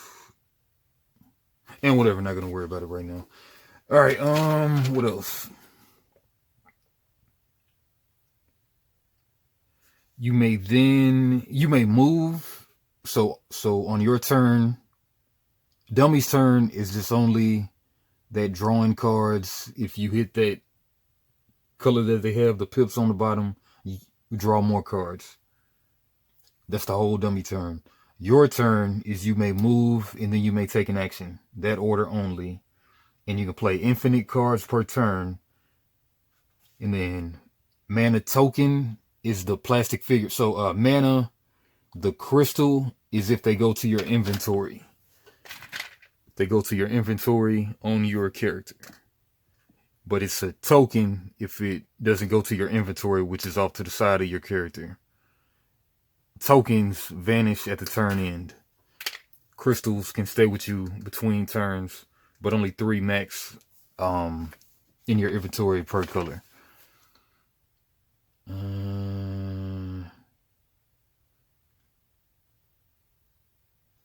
Each turn you can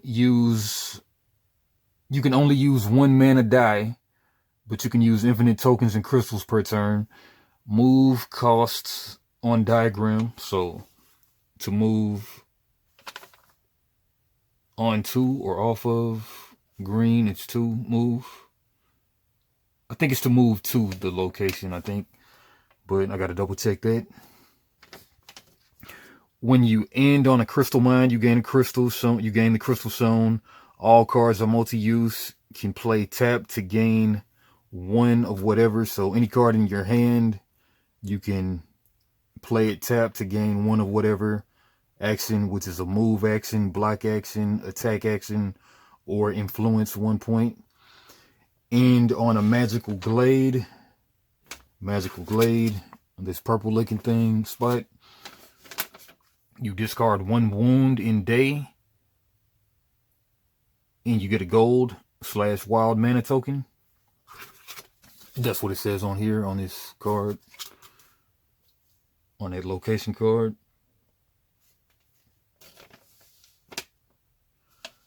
Influence is the cost to recruit units.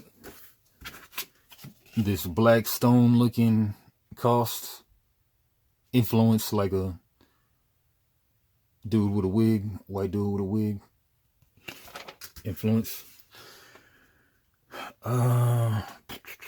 Uh, replenish unit offerings between rounds. So replenish, add more.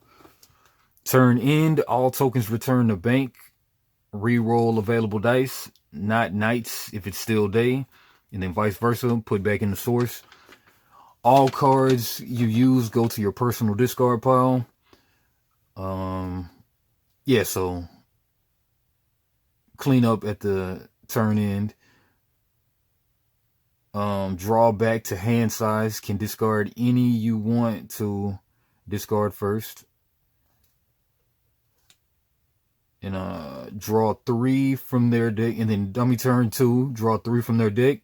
Draw extra if color matches crystals in their inventory. Can plunder on any player's turn 1 time. Lose reputation and draw 2. Plunder is in action. Yeah, it tells you in the village on you can plunder the village. Tells you right there on that location card. Alright, so yeah, so that's what that is. Alright, so like I always say, I wish there was even like a even quicker document to just get you right into the game. Even though they did provide that, but it's still a lot of front loading, especially if you have nobody showing you. It could be a little simpler if you ask me. But anyway, all right, got all these cards. I'm gonna go first since I'm first on the turn order. And then I got all these cards. This is my hand. Huge hand.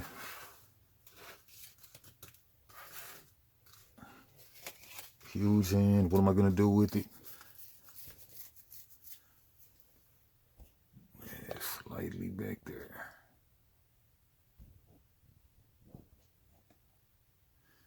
Okay. What do I want to do?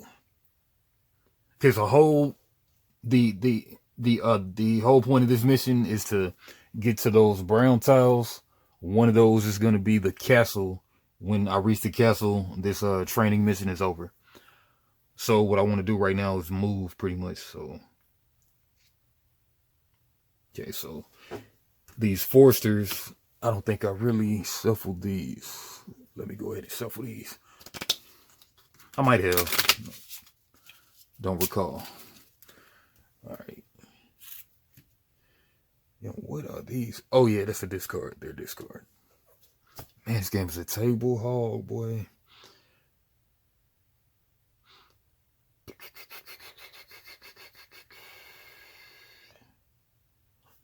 My main thing should be moving.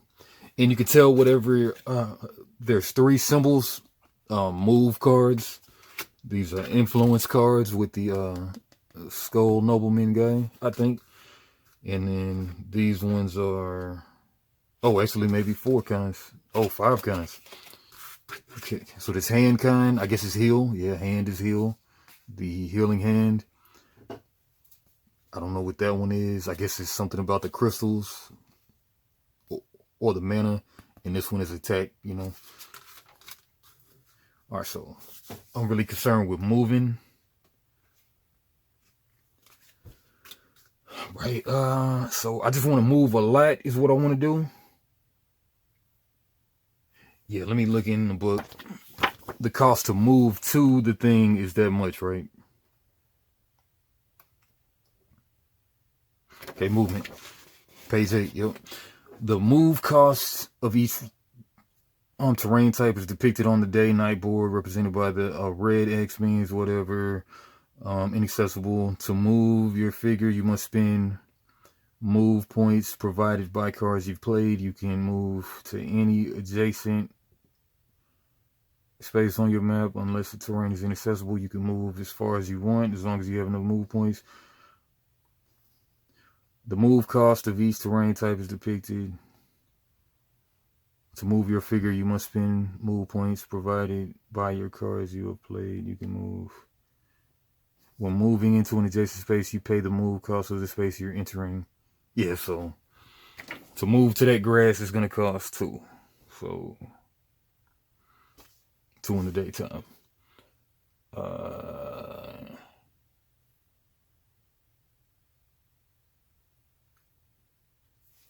can't move back on the shoreline, but I could move, say, here if I wanted to. Okay, so this is 1, 2, 1, 2, 3. 1, 2, 3, 4, 5, 6, 7. Man, and then when do you put a new tile out? Exploring. When you're standing on a spot that borders empty table space, and if that empty space is not behind the extended coastline from the starting tile, you can explore the land. Reveal a new tile and add it to the map. Exploring is not an action, it's done as part of the movement. Alright, cool. So I'll need 7 to get over here, and that will also mess up my board configuration, but whatever. So 2, 4, 6. Oh, actually, this is kind of 2, 4, 6. That's actually cheaper. 2, 4, 6. Yeah, that's cheaper. And I'm on a village, so I could plunder the village. Let's see my options on the village. Recruiting units with the village icon can be recruited here. Units with the village icon. Okay, so I see the foresters have the village icon, so I can get them from there. But I need 5 influence. I have no influence. This is the there's a favorite track and an influence track. Which tracks are there?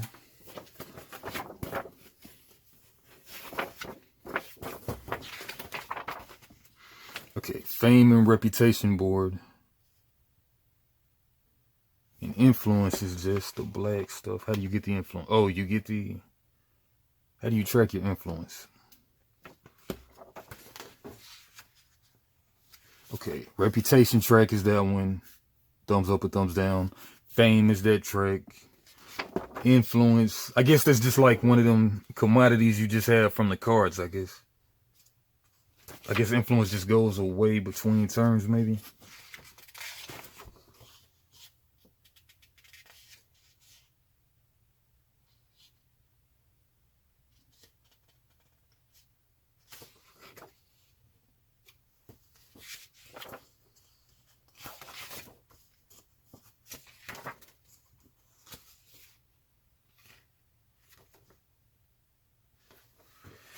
Okay, influence points. You play cards to provide influence points the same way you do as move points. Remember, you can play any non-wound card as sideways as 1 influence.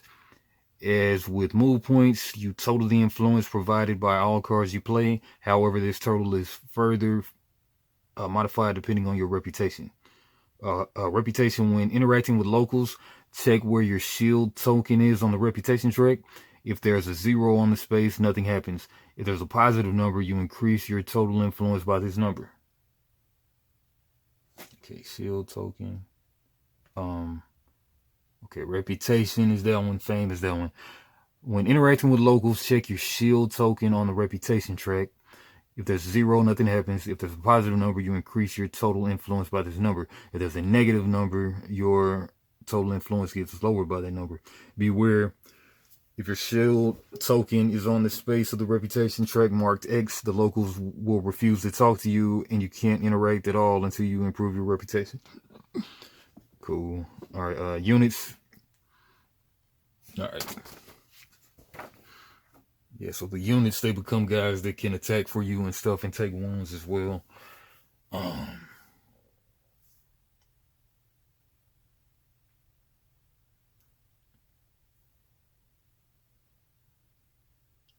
Okay, so you got to get the crystals in order to power up the move. Right now, this is just a move 2. But if I had a blue crystal, then I could move 4. Yeah, this hand isn't really great right now. Probably should have mulliganed, shouldn't I? But I won't worry about it right now. Okay, well, yeah, influence. I can buy influence and get a guy. Attack or block. Okay, when you play this, also pay 1 mana of a basic color Gain crystal of that color to your inventory. Gain a crystal of any color to your inventory with the blue.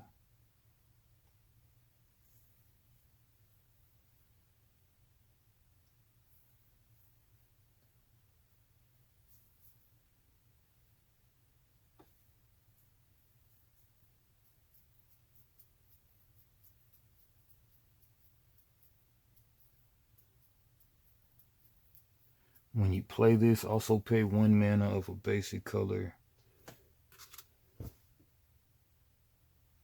Man, I need a blue so I can move. I don't know.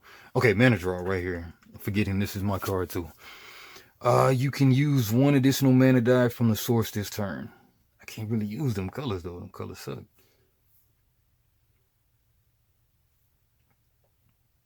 These colors are horrible. Oh, okay, white. Okay, this is white. It kind of looks black. You can use 1 additional mana die from the source this turn. All right, so I'm gonna play this mana draw. You can use 1 additional mana die from the source this turn. So I'm getting 2 mana die from the source. Take a mana die from the source. Spend a white on this.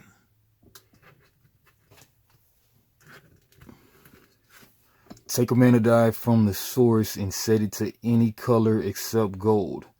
Gain 2 mana tokens of that color. Don't re-roll this dice when you return it to the source.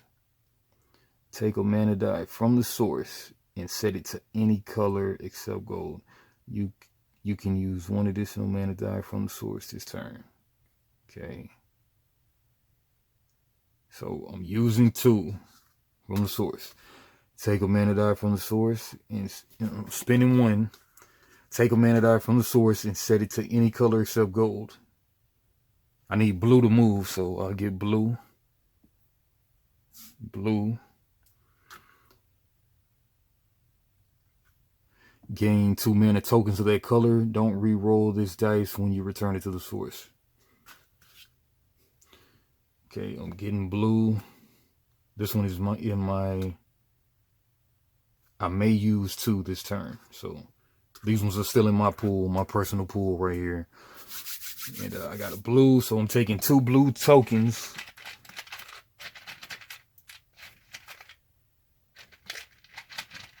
Which are outside of my inventory. That's my inventory.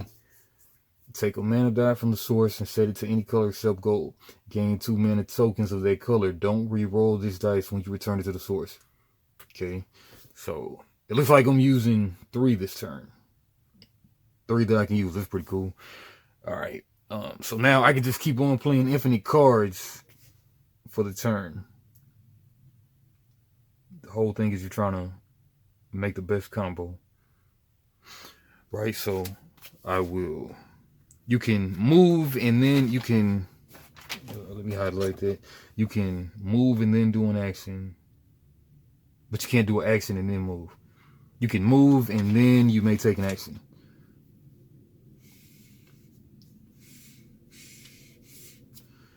But what are the actions though? Oh, I guess like plundering, healing, recruiting. I think that's the actions. Let's see. Movement, interaction, units, recruiting, plundering. At the start of the first game, there are 2 villages on the initial portion of the map. Villages are inhabited by are inhabited sites, and you can use influence to interact with the locals there. Check the village description to see what all you can do there. I'm sure that these are the actions: recruiting, plundering, spending influence, influence points, reputation. So, okay.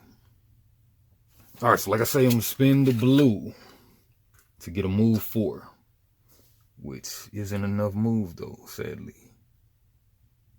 Oh, but I can spend any card. I can tap any card to be 1 point of anything. Yeah, to be 1 point of anything. Okay, playing card sideways. It can. Yeah, this is exactly where I got to in the book. Is page 8. It can happen that you really need to do something such as move, generate influence, create an attack or block, etc. But you don't have enough of the right type of cards to do so. Any card except wounds can be played as move 1, influence 1, attack 1, or block 1. To do so, just play it sideways on the column. Cards played this way may never be powered by mana. The following diagram shows 5 ways to get to move 5. Yes, you got move 2, move 4, and then 5. Something like that. Yeah, I drew like hardly any move. That's wild. I'm gonna shuffle these because I don't know if I really shuffle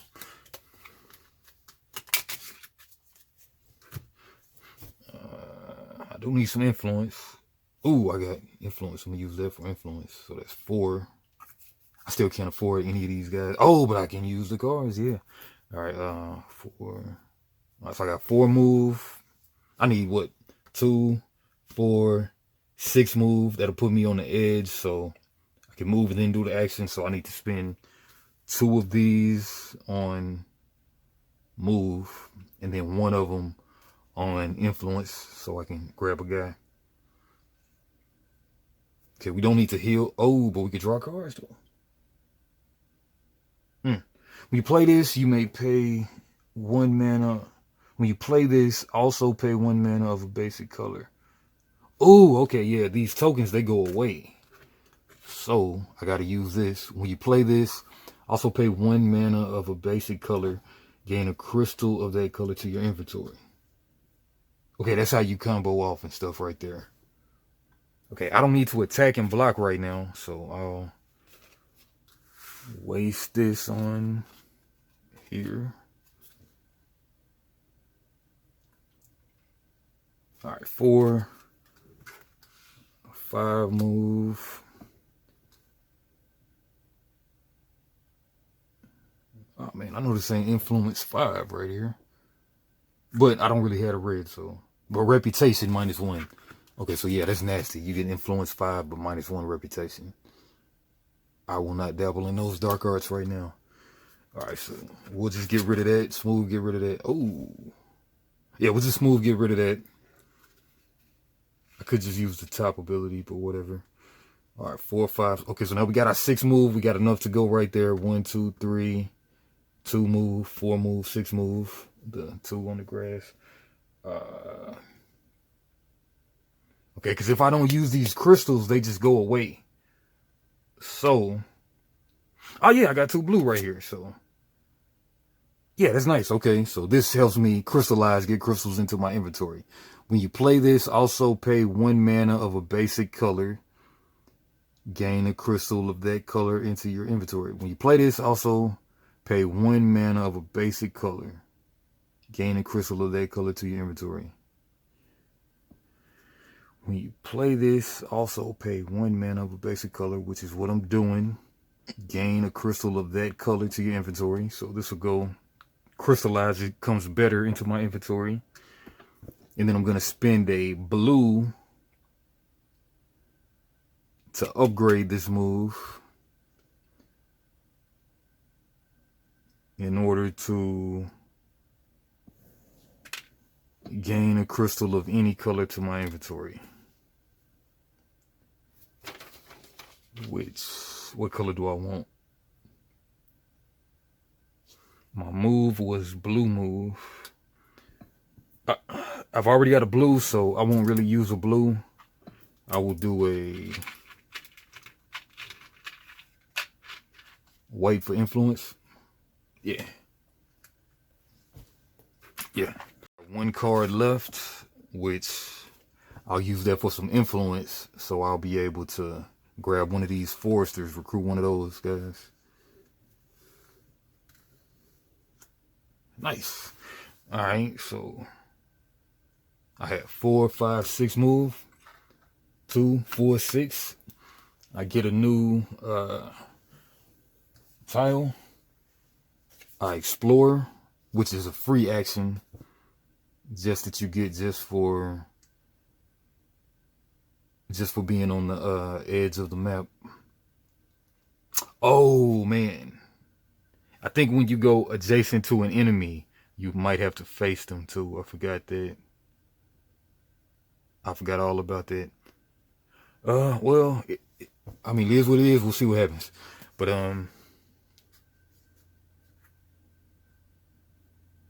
yep. So the shapes have to match up.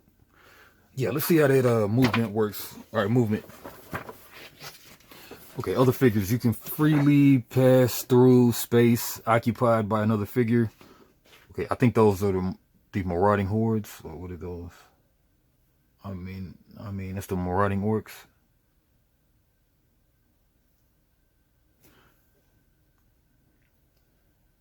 Yeah. Okay. So what happens when you go by them? Okay, marauding orcs. Okay, when revealed, place a green orc enemy token face up on this space.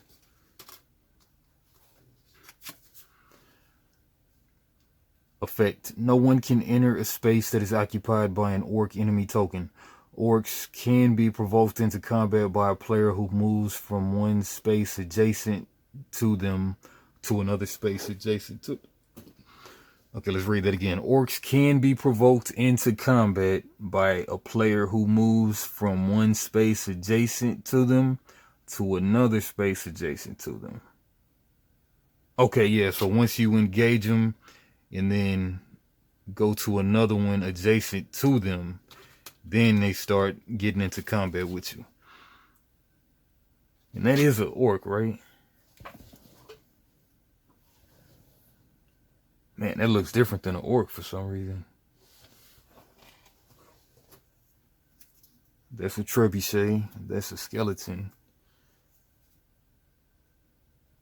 I don't know what's going on, so, I mean, this one doesn't look like an orc, so what I'm going to do is I'm just going to smoothly trade that one out right there. This one doesn't look like an orc either, though. This one is zombies.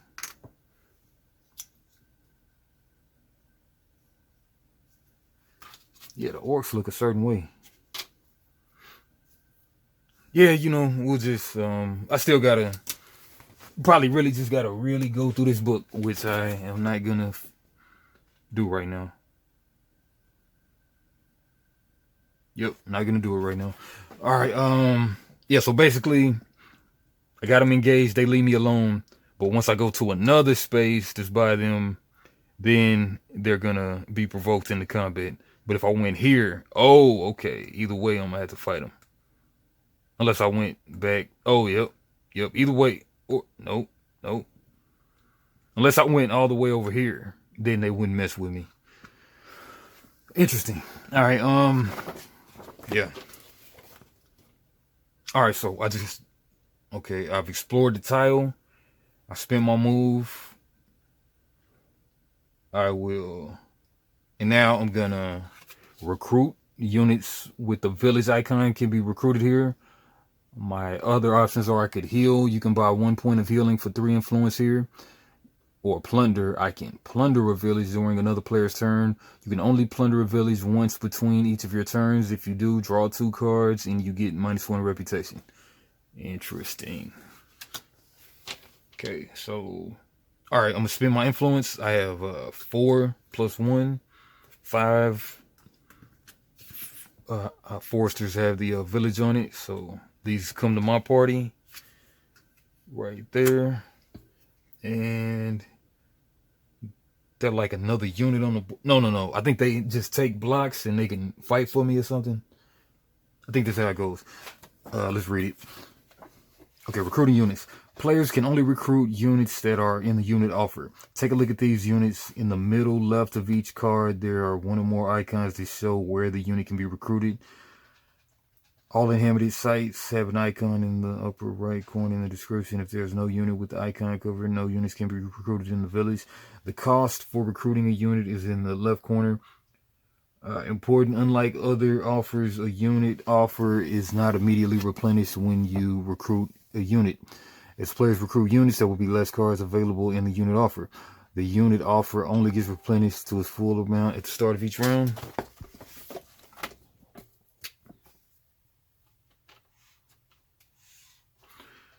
When recruiting your first unit, take the command token you have available. Oh yeah, command tokens. When recruiting your first unit, take the command token you have available from the start of the game and put it above the unit you just recruited. Where did I put that at? Oh, right here. Right there. Put it above. This uses up your command limit.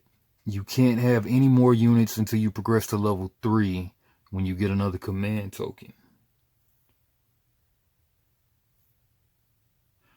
You may still recruit, however, even if you have no free command token, but before taking another unit, you have to disband, remove from the game the old unit. This way, the command token is available again and can be assigned to the new unit. All right. I think in this scenario too, whenever you explore, you get a benefit. Okay, when placed, place a green orc enemy token face up on this space. Note, no one can enter a space that's occupied by an orc enemy token. Orcs can be provoked into combat by a player who moves from one adjacent space to them to another space adjacent to them. You can challenge orcs from an adjacent space as your action. Reward: if you defeat the orcs, discard their token and gain reputation +1. Right. Crystal mines. Village recruiting.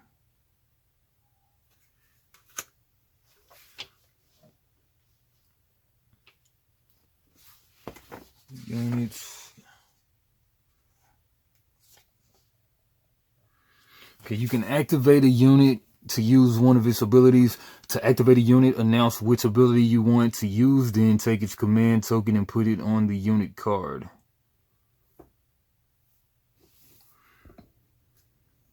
Oh, you're supposed to put it above, I guess above, they say. Put it on the unit card.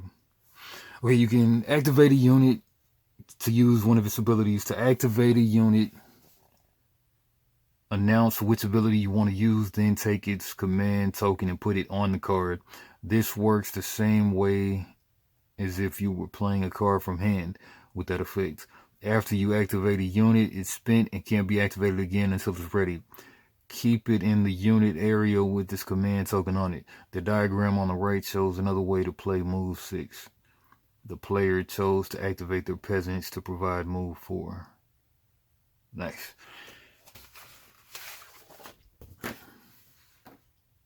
Alright, so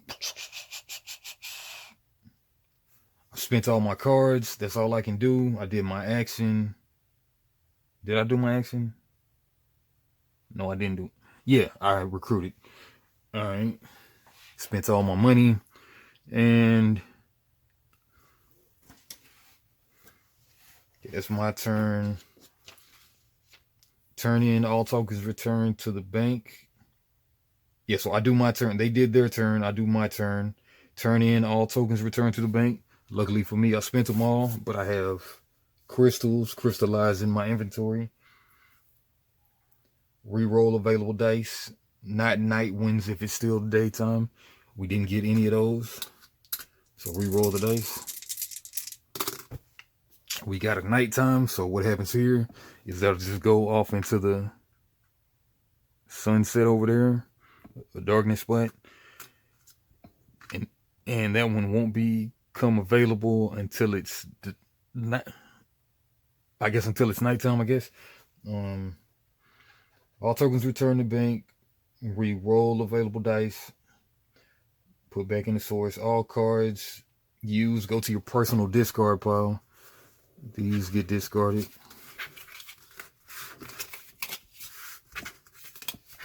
Not my unit. My unit is like a CCG unit. Stays on the field. This one is my discard pile right here.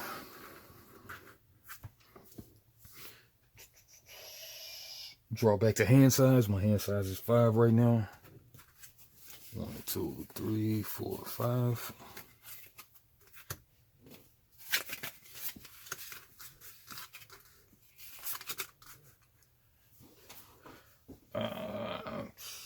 Draw a dummy turn 2. Man, is it the second day or how does that go? Yeah, let me see this day and night cycle.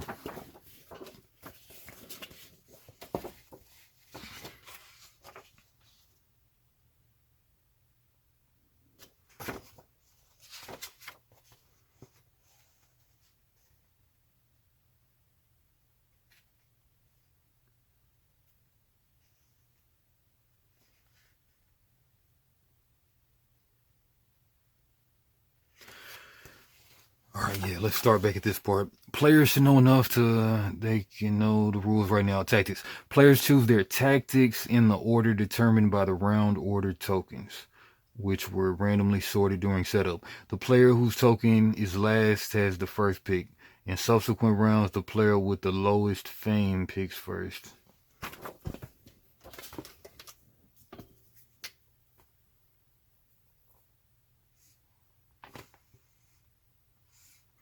Round tokens are used to break ties. Players pick tactics after setup. When all relevant information has been revealed, available units have been revealed, the monsters on the map are known, the mana dice and the source has been rolled.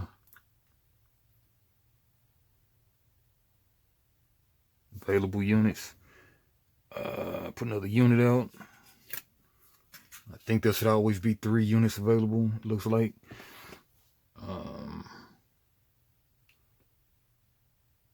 Monsters on the map are known, the mana dice and the source have been rolled, and each player knows the contents of their starting hand. Okay, tactics. Players should take time to read the tactics cards now.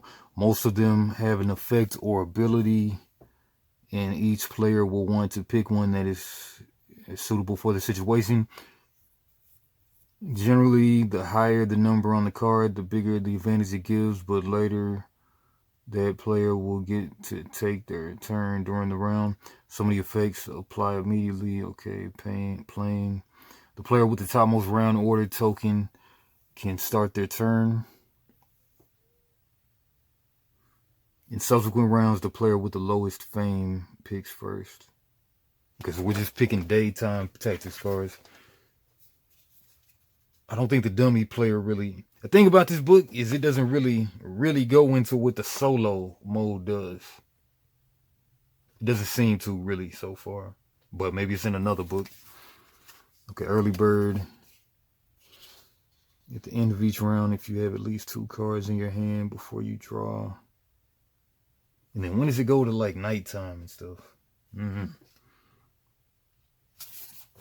So...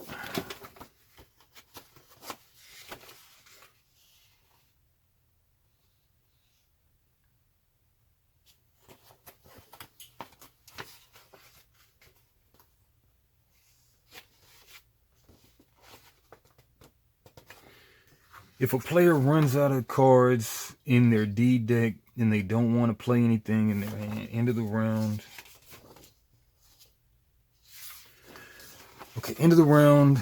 If a player runs out of cards in their D deck and they don't want to play anything in their hand or their hand is empty, they can announce end of round at the beginning of their turn. If they do, they don't play their turn.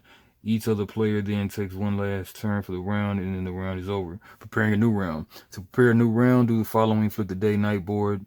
If a player runs out of cards in their D deck. Okay, so the D deck is a timer, basically, is what it is.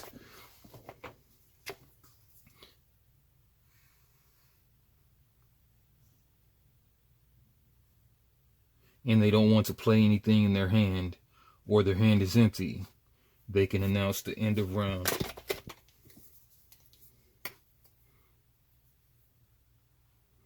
Yeah, so once you run out of, like a deck builder, you run out of your deck, you mill your deck, and if you don't want to play any cards in hand, then you can say end the round. The other players, each other player takes one last turn for the round. Then the round is over. Alright, so I'll go into that later. Yeah, so I guess it's just yeah, see, the thing about this book, it doesn't really seem like they go into the solo mode when they're teaching the game. Which that might have been the best way to, but in these scenarios, put the cooperative. A special type of cooperative scenario is the solo mission that can be played by one player only. Whatever.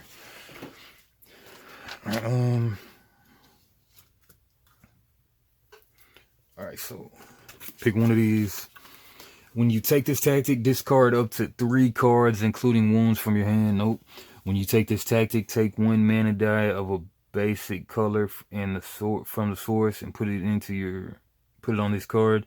You can use that mana on any of your turns this day. If you do, re-roll it at the end of the turn and return it to the source.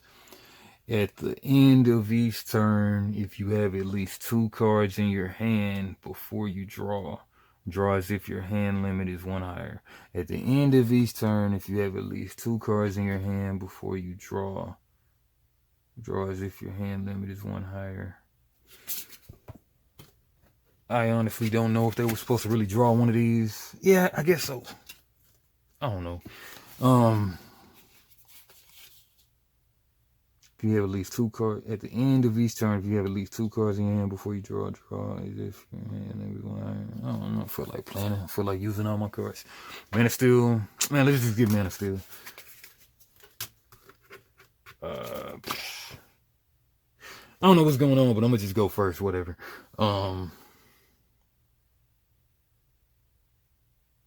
right, they're going first.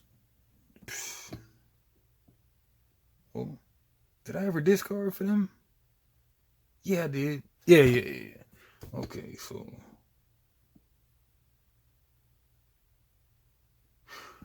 I'm just doing their turn now. Whatever.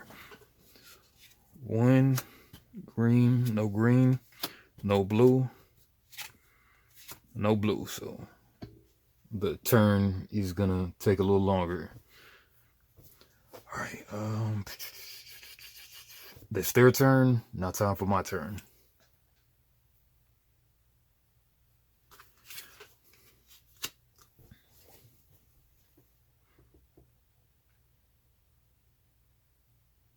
The only way I can move as to not agitate these orcs is to go here. But I'm going to have to fight the orcs pretty much because I don't want to waste all night messing with them. But, okay, as the attack happen,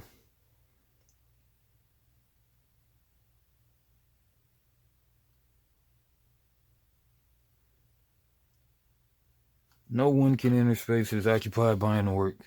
Orcs can be provoked into combat by a player who moves from one space adjacent to them. That's an effect, not an action. All right, so let's first worry about my move, which will be... Oh, I have crystals and stuff. All right, so I can move 4.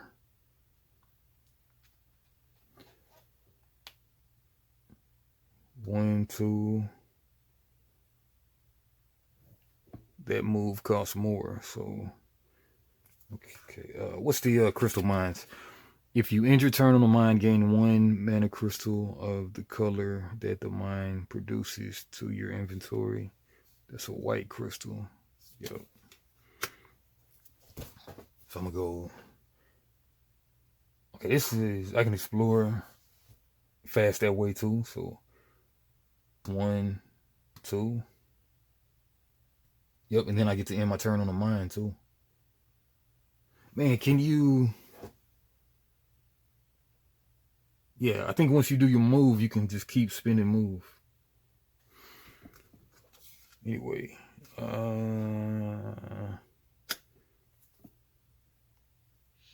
yeah, why spin the crystal if I don't have to? Because I'm gonna have to fight that orc.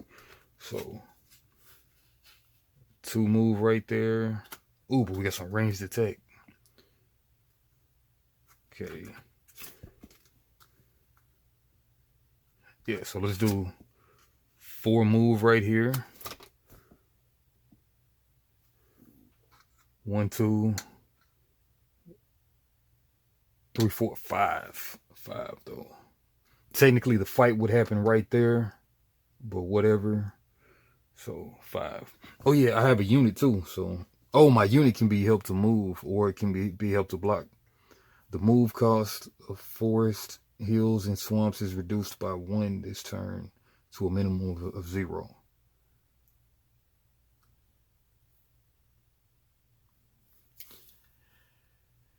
Man, let's see what this combat is like. So this one has a 4 melee attack, it looks like. A 3 armor. 2 fame for beating it. 2 fame for beating it, looks like. Alright, let's look in here.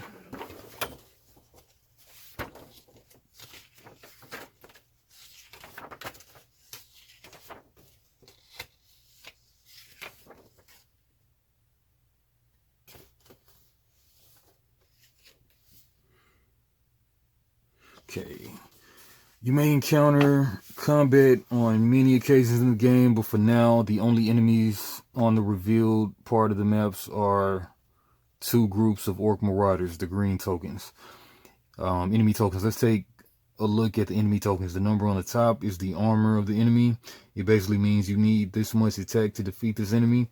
The number on the left is the attack. The number is how much block you need. The number is how much block you will need to counter the attack, or how much damage you will take if you don't block. Take that out.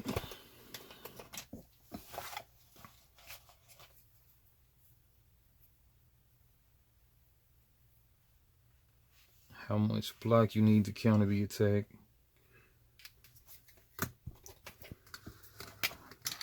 God dang it. Or how much damage you will take if you don't block.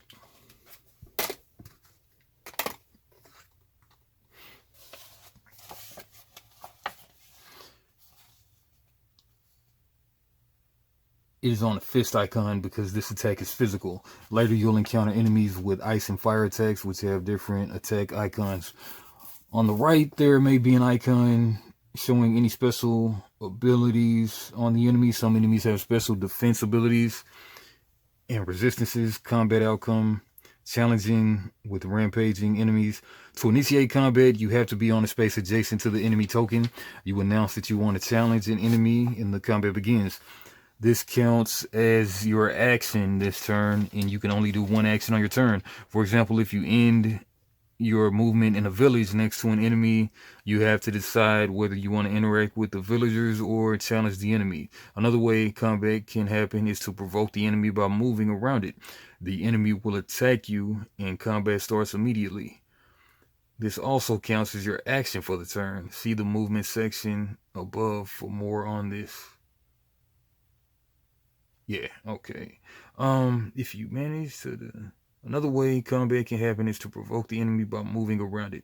The enemy will attack you and the combat starts immediately. This also counts as your action for the turn. Okay, that's... But I do get to finish my move though, don't I? Okay, as soon as I start moving, that's when it gets provoked. But I'm sure that I get to finish my move, I'm sure. If you manage to defeat the rampaging enemy, the token is discarded to the appropriate discard pile, and the space is now safe. Whether provoked or challenged, you gain 1 reputation for defeating any orc marauders, as the locals appreciate that you got rid of the menace. Move your shield token up 1 on the reputation track, unless you're already at the +5 space. Alright, combat details. Combat are the most complex events in the game, especially when multiple enemies are involved. It would be not fair for the player to handle it by themselves. By learning the game, as someone should look out for the enemy during combat, it's easy for players to overlook a special ability.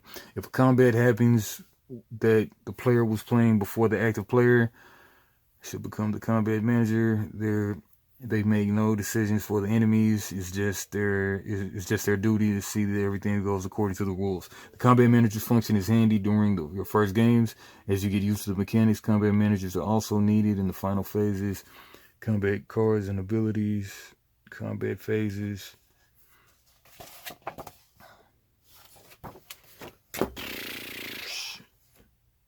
Alright. Big huge wall of text. Alright, so this guy wants to plex, so 4 is what he's hitting with. 3 is what I have to... 3 is his health. So 2 for a move. I got that.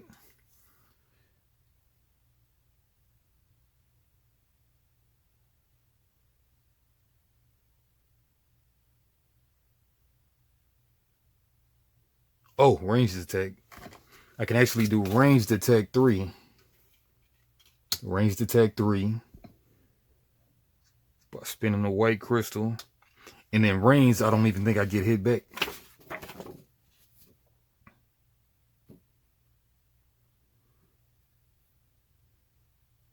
Okay, combat phases. Ranged and or siege attacks. In the first phase of combat, you have a chance to eliminate enemies before they get to you, but only if you have ranged or siege attacks. If you eliminate all enemies in this phase, the combat is over. And let's go ahead and just read that too. Combat cards and abilities.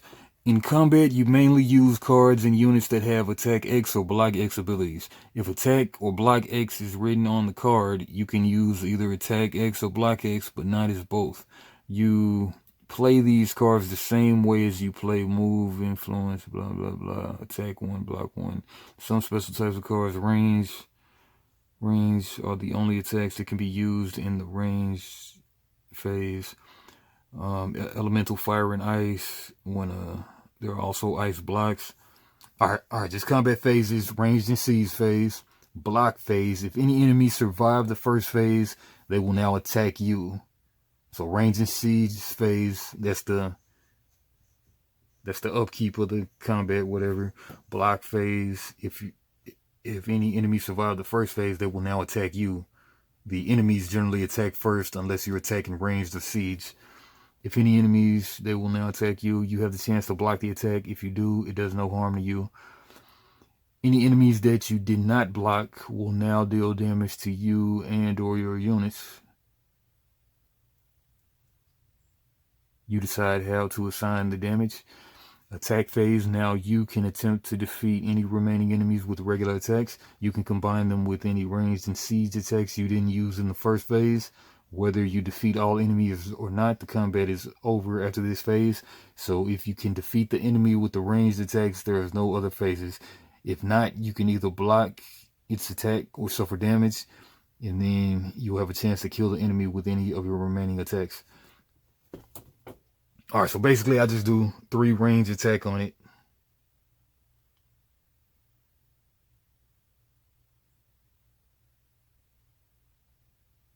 You can move and then do an action.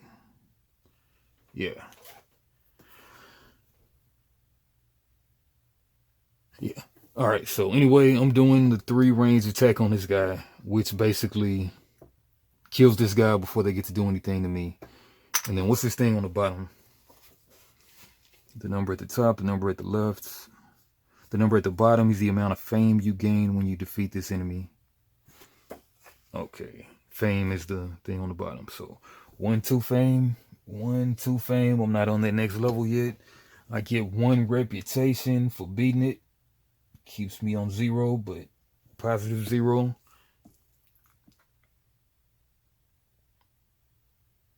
Yeah, marauding orcs reward. If you defeat the orcs, discard their token and gain 1 reputation. Yeah. All right, discard this.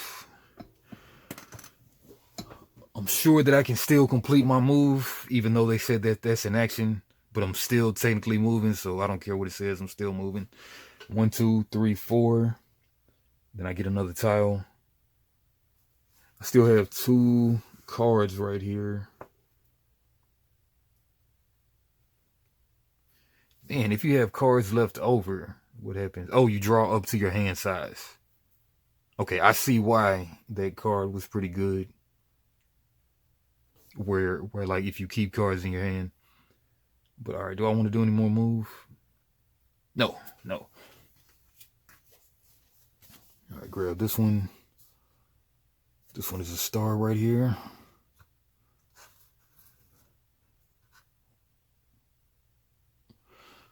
Right. Oh, I think I'm actually minus a move, aren't I? Oh yeah, I was gonna do some move with my guy. Yeah, I was gonna do some move with my guy. My bad. All right, so 1, 2, 3, 4, 2, 4. Oh, I need an extra move for that anyway. The move cost of forest, hills, and swamps is reduced by 1 this turn to a minimum of 0. So, forest, hills, and swamps. What is a hill?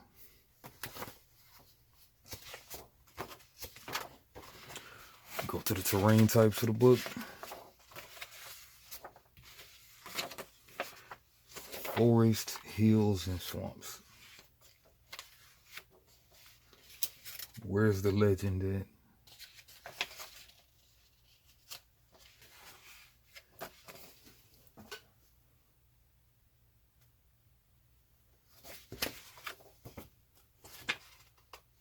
Okay, I know there's forest, but hills and swamps though.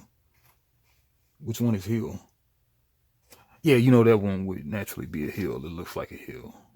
Cave, is cave a hill? Yeah, cave is a 3, so hill and swamp. Hill, the cave is a hill, I think. Yeah. Right.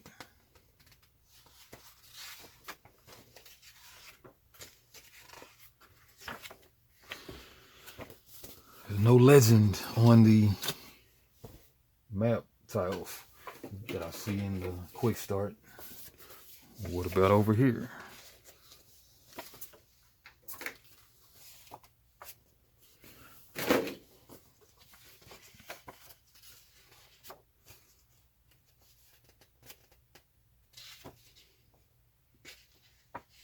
Oh yeah, there's not even pictures, they say, in this part of the book.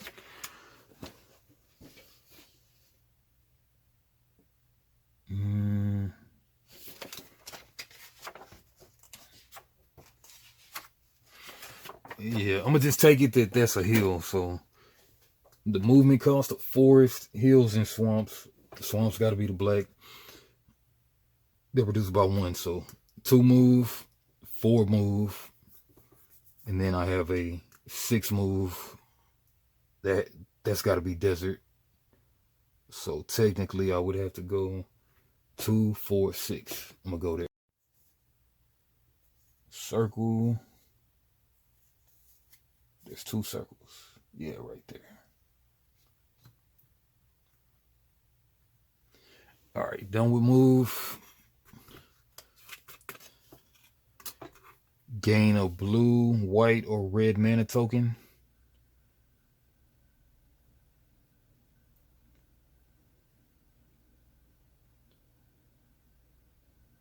Any card can be used as a 1. Any card can be used as a 1.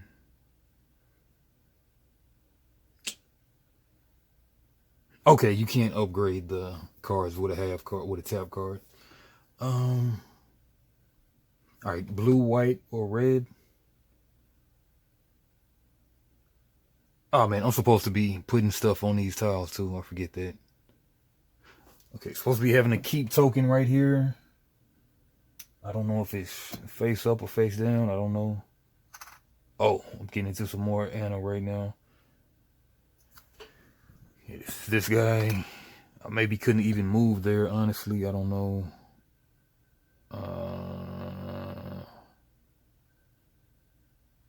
I'll read it in a second. Yeah, every time you put a tile out, you gotta add the appropriate things on it.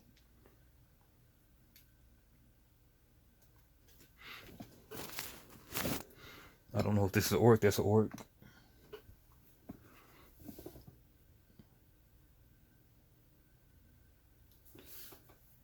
That's an orc too. But it's a goblin. A zombie goblin.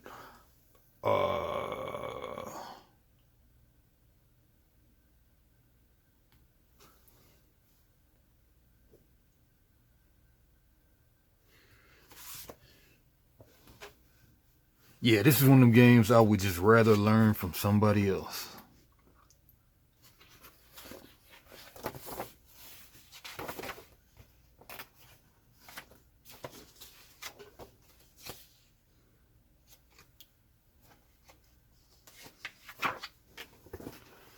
I know how the orcs act, but how does the keep guys work though? Mage tower.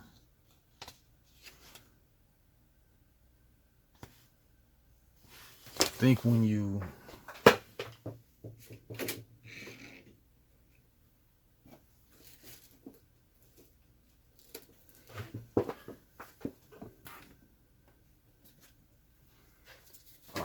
you reveal a new kind of symbol. Ah, there we go. Okay, forest, hills. Yeah, hills. There's hills. Hills. Exploring too. What? Exploring costs 2? I thought exploring was free. Maybe in this game it's free. Oh, exploring to move on to another. I don't know. All right, keep. So we see a keep now, so we pull out the keep card. When revealed, place a gray enemy token face down. We'll just ignore what we saw. When revealed, place a gray enemy token face down on this space. This token is revealed during the day if a player is adjacent to it.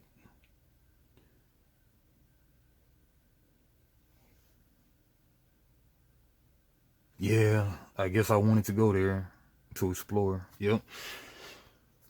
All right, so we see it though. Token is revealed during the day if a player is adjacent to it. Unconquered keep. Can be assaulted if you get reputation -1. Can be assaulted and you get reputation -1. The defending enemies are fortified. If successfully assaulted, mark it with the shield token.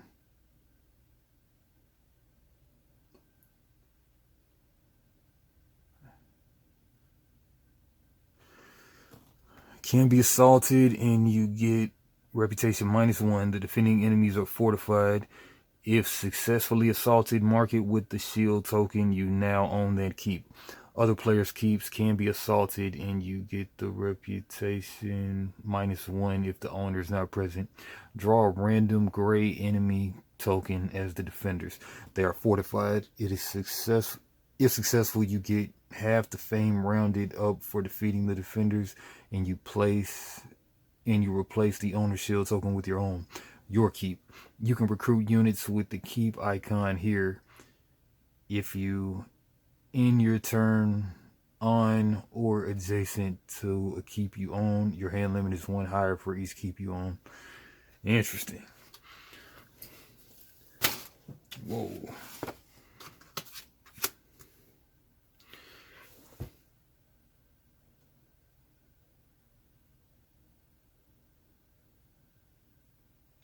Man, for this turn, I still have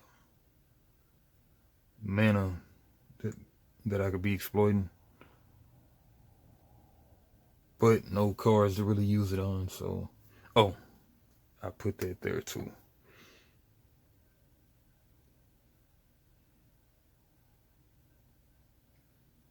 All right, so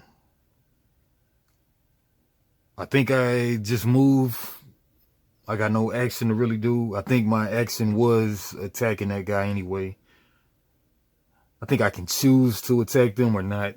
So I'm not going to attack them. I don't think they attack me. Just the marauding orcs do that. Can be assaulted. So, yeah. All right, that's my turn. End my turn. Clean up all my cards. Do that. Discard these. This one's still in my hand. I believe I ready this guy again. I believe so.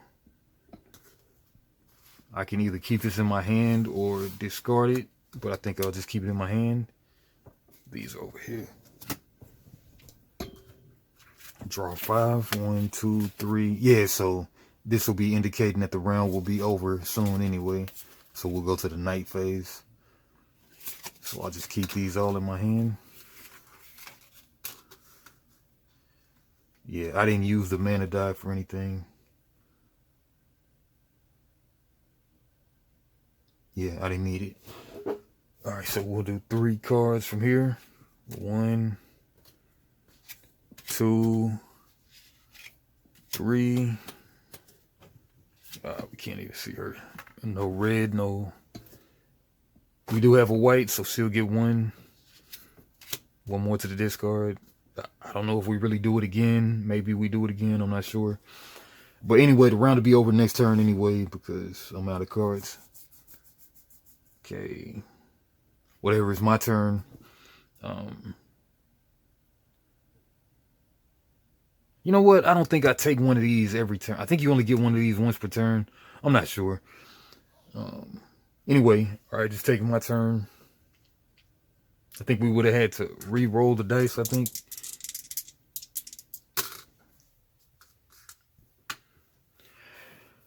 Ready everything, I believe. Okay, gold is wild. Gold is a wild color. But half of them got to be basic though, right?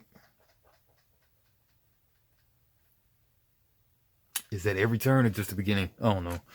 We'll just re-roll them. All right, got another nighttime. That sucks. And a green. All right. Take 1 mana die of a basic color from the source and put it on this card. You can use that mana. Yeah, it doesn't matter. Okay, basically all I want to do. Ooh, man, that terrain is hectic. That terrain is hectic. Mountain, you can't cross that. Forest is 3. The costs,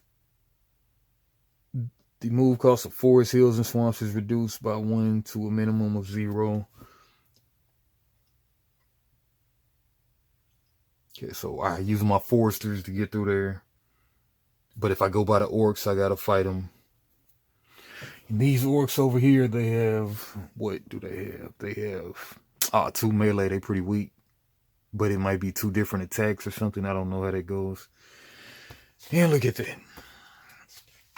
Or maybe it's 2 groups of orcs, maybe.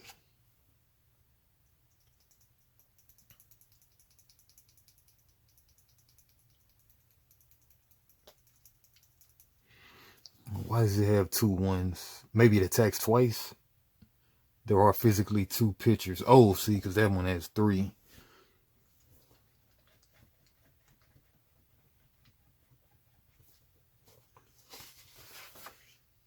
Strange they don't have a picture representing that readily right here.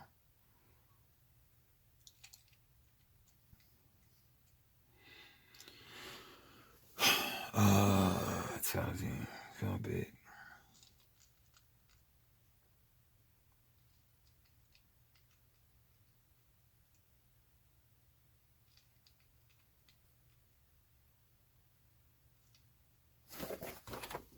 No, we don't even have to go over there messing with them, but might though.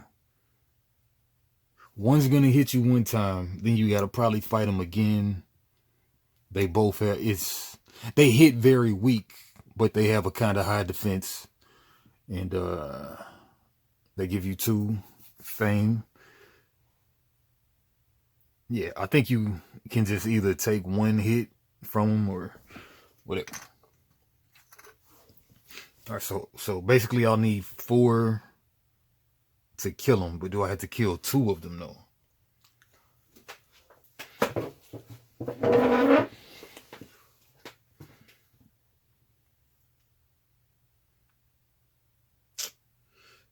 Attack phase. You can play any attacks total.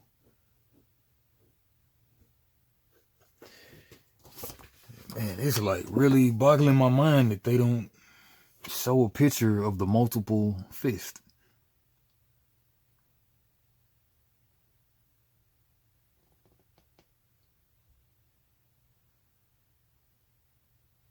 Knockout, poison, assign damage, block, combat outcome, challenging. Enemy token. The number on the left is the attack. The number is how much block you need to counter the attack or how much damage it will take if you don't block it. It's on the fist icon because the attack is physical. Later you will encounter enemies with ice. And on the right, some enemies have a special defensive. The number at the bottom. To initiate combat, you have to be on the space adjacent to the enemy token. You announce you want to challenge the enemy and the combat begins. This counts as your action for the turn. It can only do 1 action for the turn. For example, if you end your movement in a village next to an enemy. Another way, combat outcome, combat details. Most for combat doing, combat card, combat range, sheet, block phase, assign damage phase. Any enemies that you did not block will now deal damage to you. You can decide how to assign the damage. Now you can attempt to defeat any remaining enemies. Attack phase. Now you can attempt to defeat any remaining enemies with regular attacks. You can combine them with any range you didn't use in the first phase. Whether you defeat all the enemies or not, the combat is over after this phase. So if you defeat the enemy with ranged attacks, there's no other phases. If not, you can block an attack or suffer damage, and then you will have a chance to kill the enemy with any of your remaining attacks. Ranged in siege attack phase. Block phase, sign damage phase. Oh man.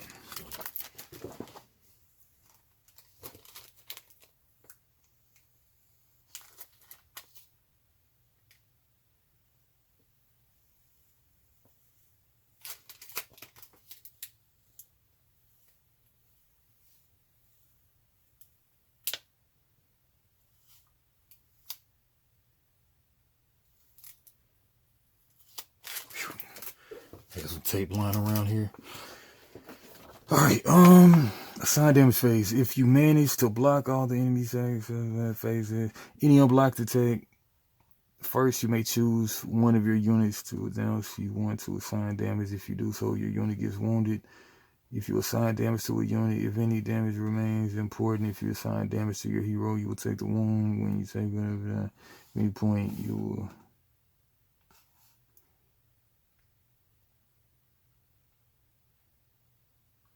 I mean, it's somewhere in here, but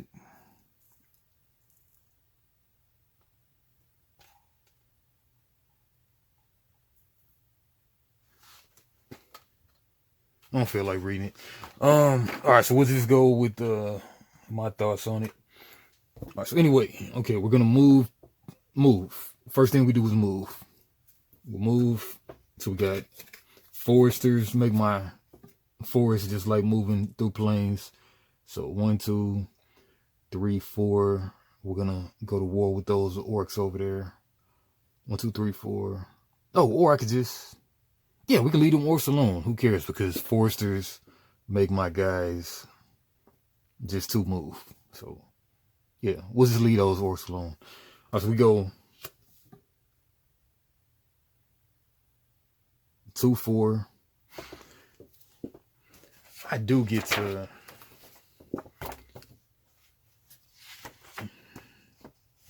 Okay, end of the round, you do ready everything, right?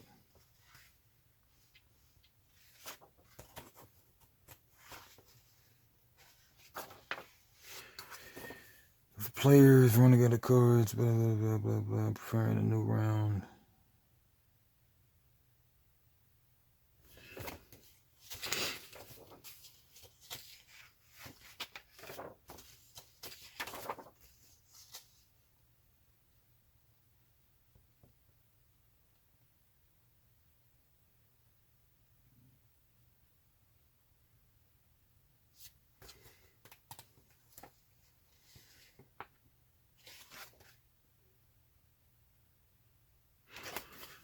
I'm just gonna assume, yeah. All right. Anyway, 2, 4, 2, 4, 2, 4, 2, 4 move. Do I want to move some more? I'm just taking it. I can keep moving. That's how I'm gonna play it because I don't know any better. 2, 4. Let's go 6. 6.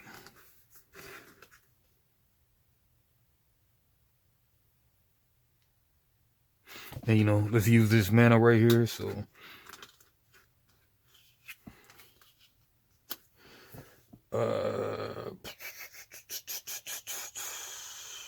okay, where do we start?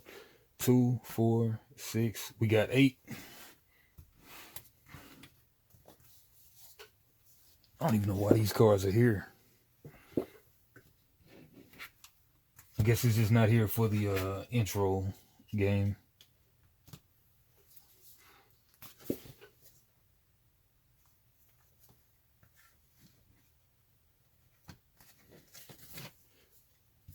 Almost at the bottom of the deck.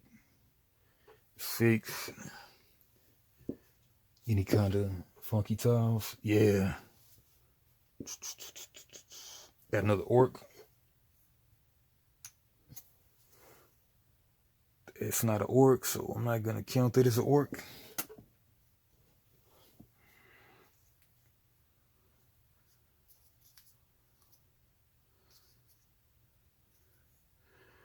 That one doesn't look like an orc. This one looks like an orc. Ice orc.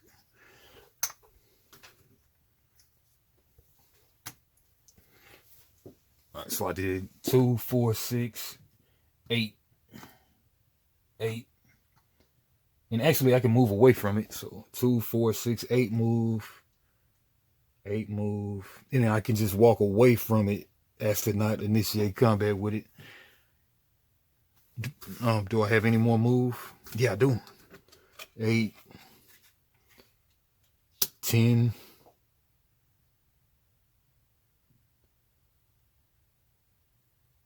10. And what happens when I step on that thing? What is that?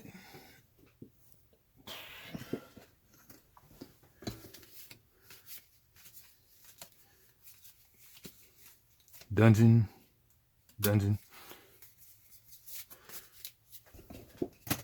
Alright, what happens on the dungeon? While unconquered, you can enter a dungeon as your action for the turn. If you do, reveal a brown enemy token and fight it. Night rules apply for combat and units can't be used. If you defeat the enemy, mark the space with the shield token and roll a mana die to determine your reward. For gold or black, gain a spell, otherwise gain an artifact. Excuse me. Gain a spell, otherwise gain an artifact. Oh, okay. Whether you defeat the enemy or not, discard it afterwards. Next time a new token will be drawn. Interesting. Alright, so yeah, we'll definitely do that. Well, yeah, let's just see what it does. While unconquered, you can enter a dungeon as your action for the turn. Yeah, I mean, we got plenty of attack on deck, so let's do it. Oh, I use my mans right here for move, so yeah, good time to do this. Okay, if you do, reveal a brown enemy token and fight it.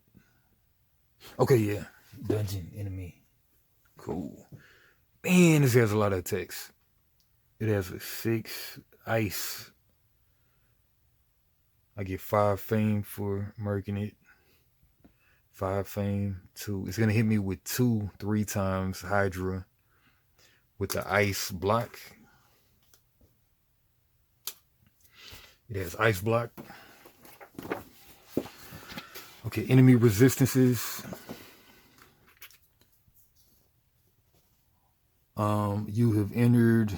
You have already encountered physical resistance on an enemy. Now we encounter enemies that are resistant to fire, ice, or even multiple types of attack. All resistances work the same way. The total value of all attacks the unit is resistant to get halved. The total value of all attacks the unit is resistant to get halved.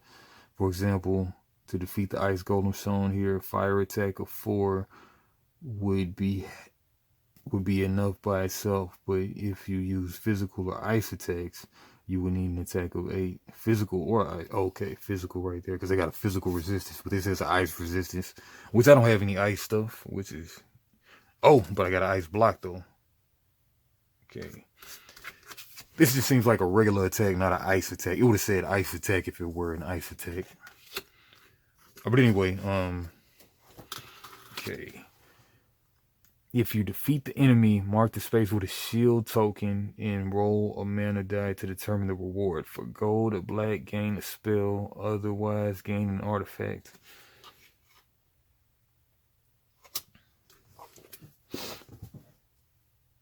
Okay, so...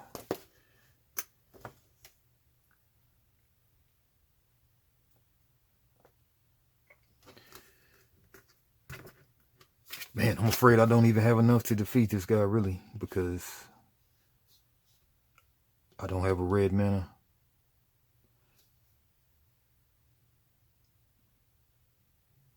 I don't.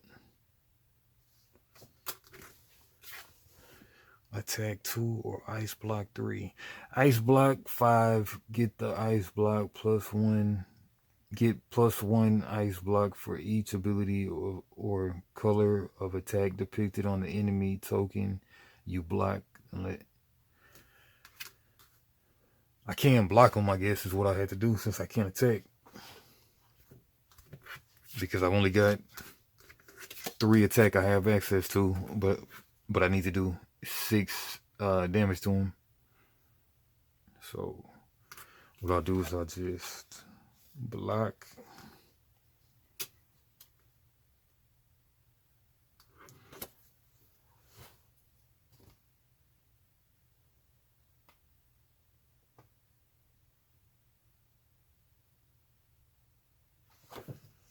Okay, so how's this going? I have 3 block. I have 5 block. I have 5 block. They're hitting me for 2. Man, there's a whole thing with wounds and everything. I'm not gonna even get to that right now. But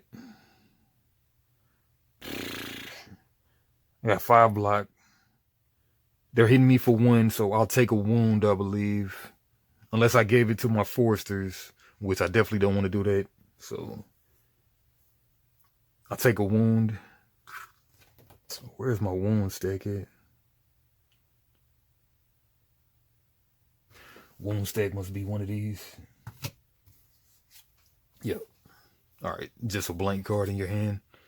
All right, so that one goes to my hand, I believe. Yeah. All right. So then, okay, they hit for 2. Maybe it's like okay, they hit for 2. I block 2. I block 2. They hit for 2. I block 2. They hit for 2. I take a wound and something like that. I'm not gonna go over the whole details right now, but that's that. All right, so I didn't defeat it, so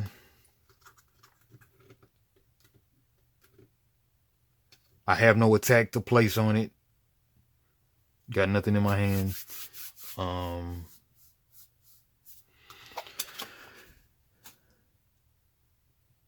If you defeat the night rules apply for this combat and units can't be used. Okay, interesting. If you defeat the enemy, mark the spot. Whether you defeat the enemy or not, discard it afterwards. Next time a new token will be drawn. All right, discard you. Just put you right there. All right, and that's it with my turn. We go to the night phase because I'm milled, so I got no cards, and now we go to the night phase. End of the round. These are discarded.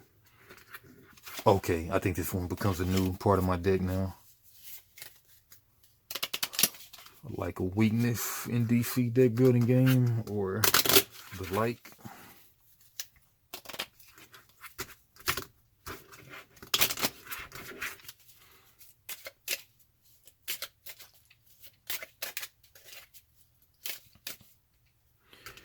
Sure you're ready.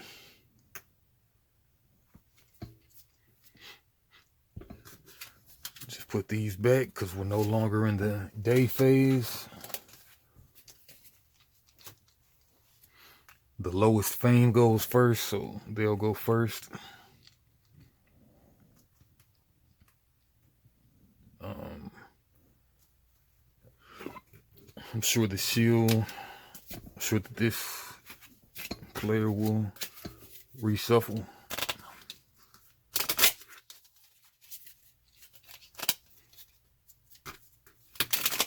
Yeah.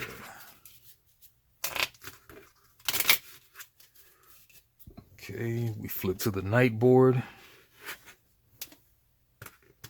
Now the movement costs even more.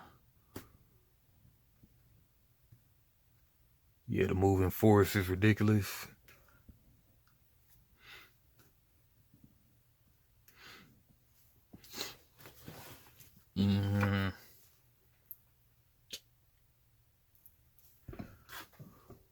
Roll the dice. Rolling them dices. Alright. Daytime wilds can't be used at night, so it's off to the side. I don't know if at upkeep, probably at upkeep, you actually do get to re-roll those. I gotta really just read the whole book, I guess, or just watch more videos. Alright, we'll do this. Well, take a night card. They get to pick first, but whatever. Once before the start of each turn, choose one, put the top card of your D deck face down under this card, or flip this card face down and put all deeds under your hand. under it into your hand. When you take this tactic, search your deck for any one card and put it into your hand, then shuffle your deck. One time this night before any of your turns, you may shuffle up to 5 cards, including ones from your deck, from your hand back into your deed deck, and then draw that many cards, then flip this card face down. Once per turn, before you use mana from the source, you may reroll up to 2 mana dice from the source. When choosing dice to re-roll, you must pick gold depleted dice first if there are any. And let's just get something simple like that. I don't know if the dummy player would get one of them cards or not. I'm not going to worry about it. We'll do the dummy thing. 1, they don't have green. They don't have green. They don't have red. Oh, they do have red, so we draw. You know what? We'll just say they got 2 red pips, so we'll just get 2. 1, 2. I don't know. Now we draw my hand. 1, 2, 3, 4, 5. Oh, I got that wound. That sucks.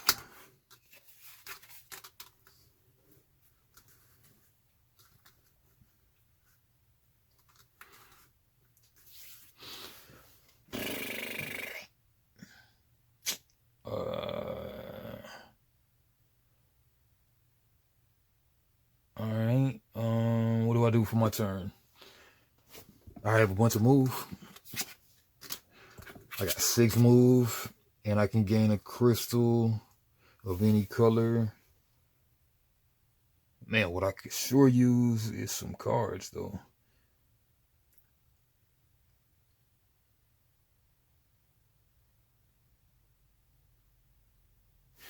Alright, so, yeah, let's just do the crystallized thing.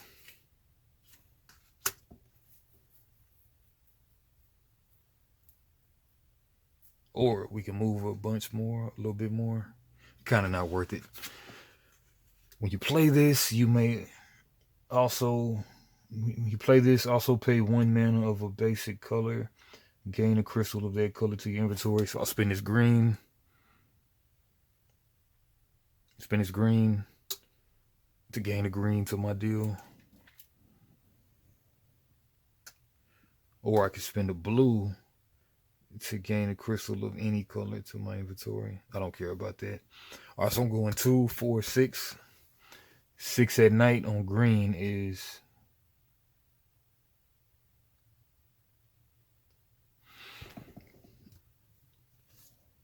I don't know.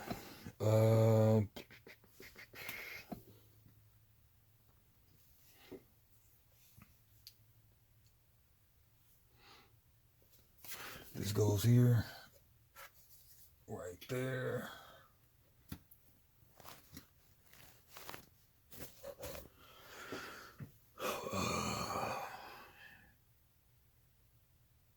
Man, does exploring really cost 2, or is it just free? I think it said it was free.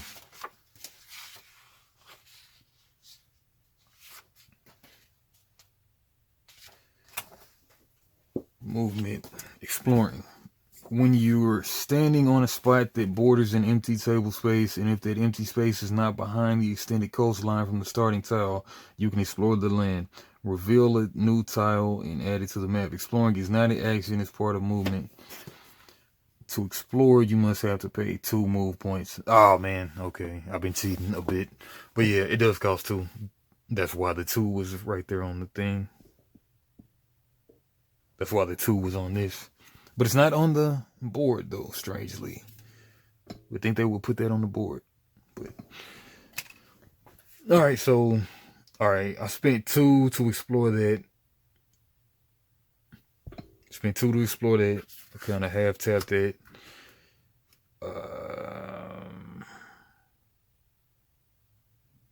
Where did I start? I started there, so 2 to move there. I explored. And then now I can go... What I can afford to go to is to that grass. And then I still got to spend money to explore again. There's an orc there too.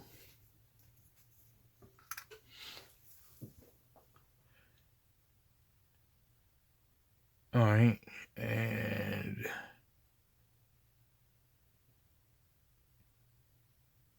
yep, that's my turn. All right, so new turn. Once per turn, before you use mana from the source, you can re-roll up to 2 mana dice in the source. When choosing a die to re-roll, you must pick gold. And you know what? Let's do that. I don't know if I get a new thing or does this goes for the entire round, I think. So I think I can do that once per turn. Whatever. All right, let's discard these. That goes back. This is my discard. 1, 2, 3, 4, 5. Oh, does the wound stay in my hand? I think the wound might stay in my hand. Yeah, you got to get rid of the wound, I think. See how that goes.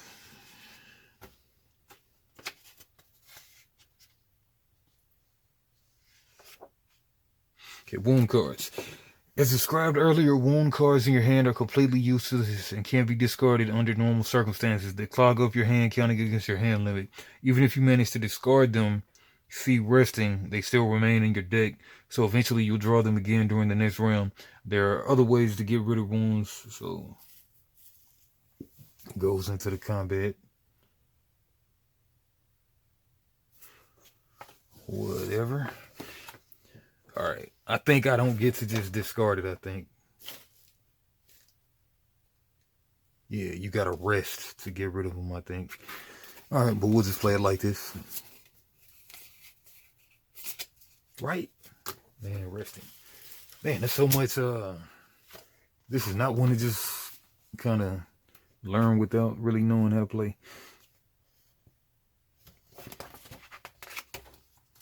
Resting.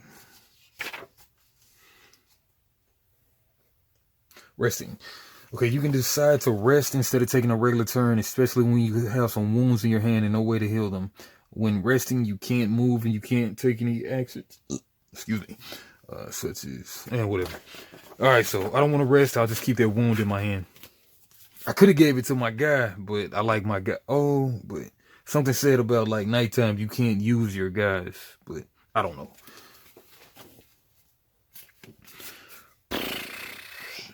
All right, on this turn, what am I going to do? Move 4. First explore 2. Explore 2. Move 2. Hey, we're in the brown, so Draconum, not the city I wanted to find. Explore 2. Move. I don't know what the Draconum does. Let's see what the Draconum does. Okay, Draconum. When revealed, place a red Draconum enemy token face up on this space. Effect: no one can enter a space that is occupied by a Draconum enemy token. Draconum can be provoked into combat by a player who moves from one space adjacent to it to another space adjacent to it. Action: you can challenge the Draconum from an adjacent space as your action. Reward: if you defeat the Draconum, discard its token and gain reputation +2. So do I put this face up or face down? Face up. Alright, this one is an Ice Dragon. Ice Dragon with 7 life, ice, and physical resistance. So if you try to just regular attack them, you'll get a half proficiency. It has a ice attack of 6, and it has a 8 fame for killing it. Nice. Alright, we're not gonna mess with that. We're just gonna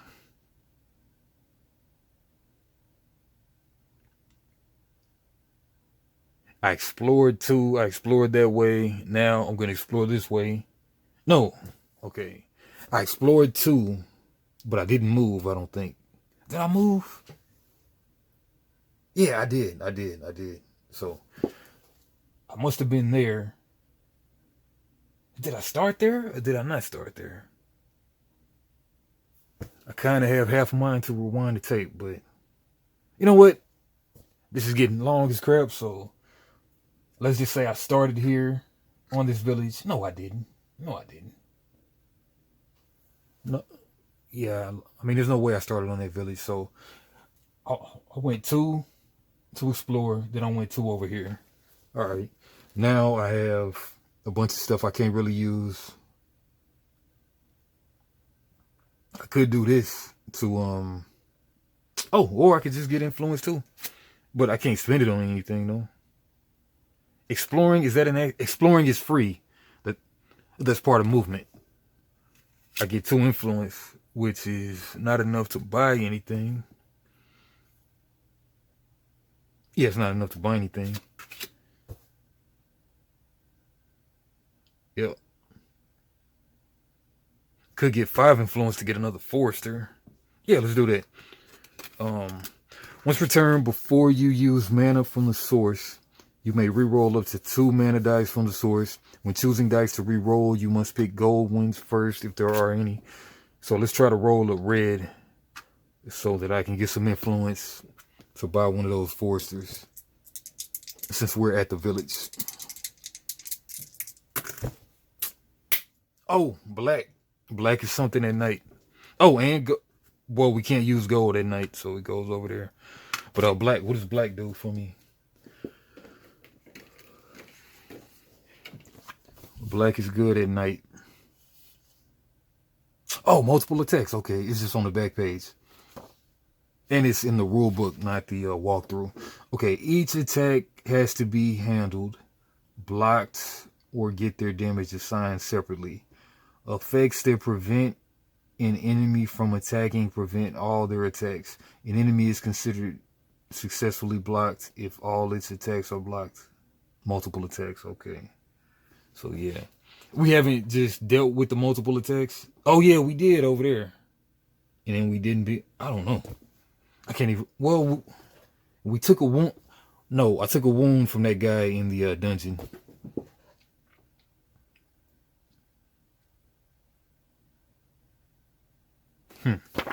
All right, multiple attacks. Yes, what was I doing? Oh yeah, we're looking for what the black mana does.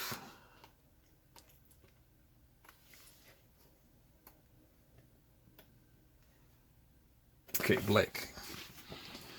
Black is the energy of darkness. It can be used during night, and it has no power by itself. Instead, it amplifies the power of basic mana colors, allowing the most powerful spells to be cast. What the crap does that mean?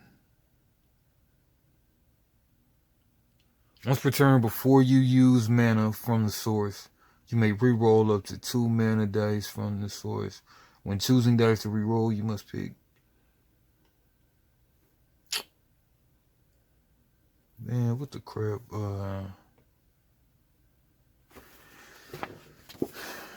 Black is the energy of darkness. It can only be used during night. It has no power by itself. Instead, it amplifies the power of basic mana colors, allowing the most powerful spells to be cast. Gold mana makes it easier to cast spells during the day, while black mana allows for the most powerful spells to be cast at night. Doesn't the gold do the same thing?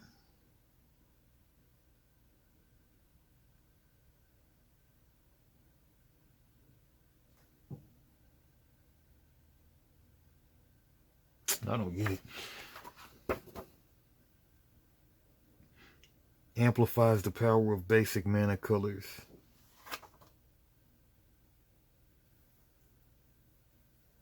I don't get it.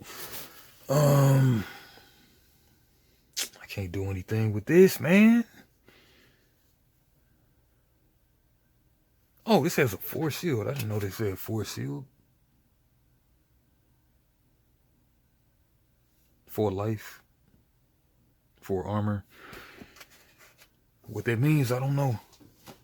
But Yeah, once they take a wound, then you can't use them until you remove the wound. Yeah, there's nothing I can really do once per turn before you use your mana from the source. Yep, I can't do anything. I get 2 influence, but you can't track it. Goes away between turns. Oh, I do have a black, so I can. Yeah, okay, yeah, okay. Black, I don't know.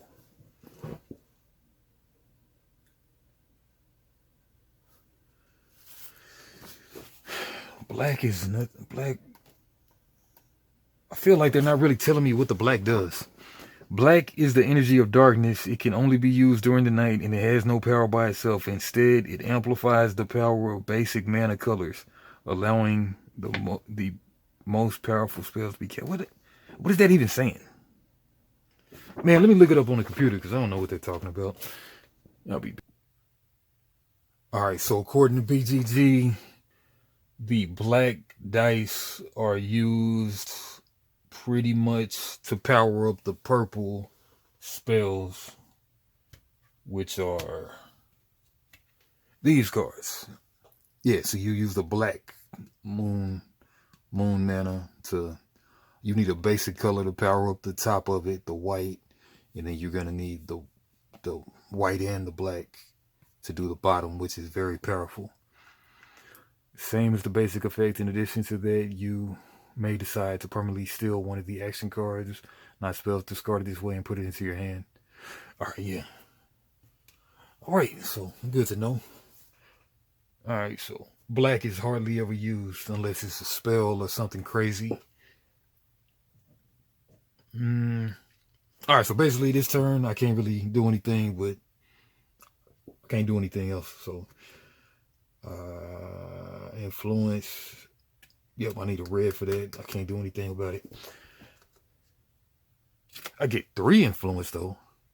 I could get 3 influence by spending that card. 3. And then what can I do in the village? I can...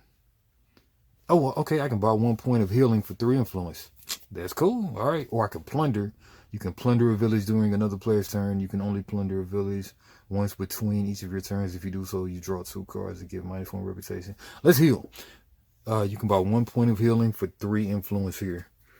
So I'm on the village. Oh, I'm not on the village, am I?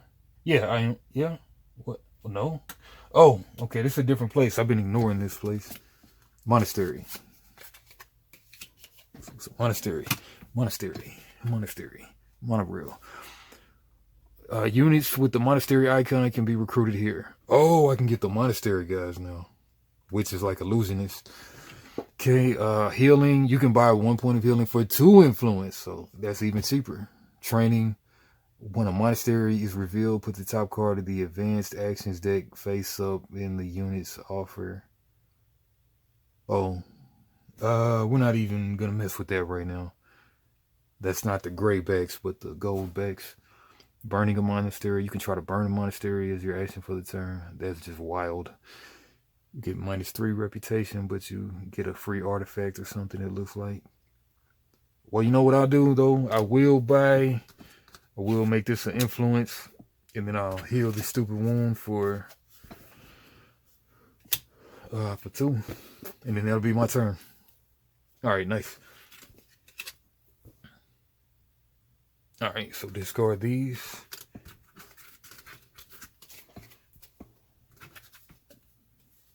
Yeah, discard these. Get 3 cards for you. Blue, white, that's an extra card. And red. 1, 2.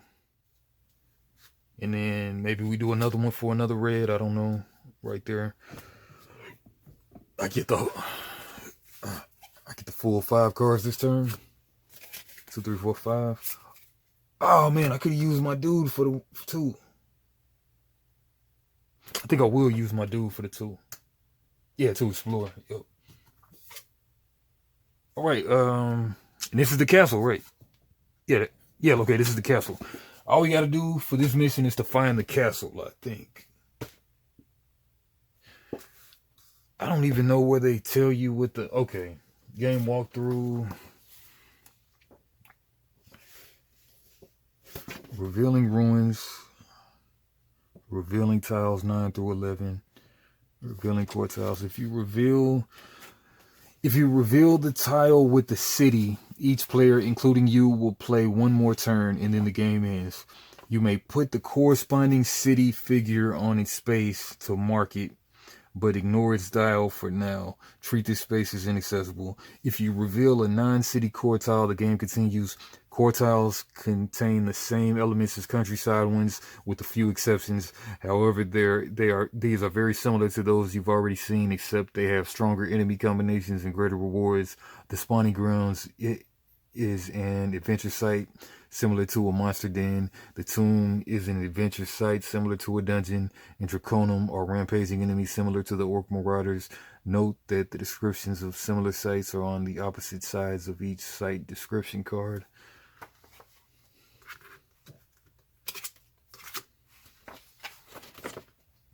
Oh, imbued with magic. If you start your turn on a magical glade during the day, you gain 1 mana token. Start on a night, you get a black mana token. Oh, okay.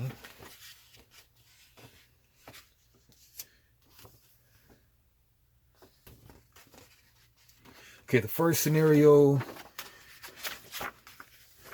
is almost over when the city tile is revealed. Each player, including the one who revealed the city, plays one more turn and then the game is finished. During this time, player versus player combat is not allowed. And once the game is concluded, it's time to assign some extra rewards.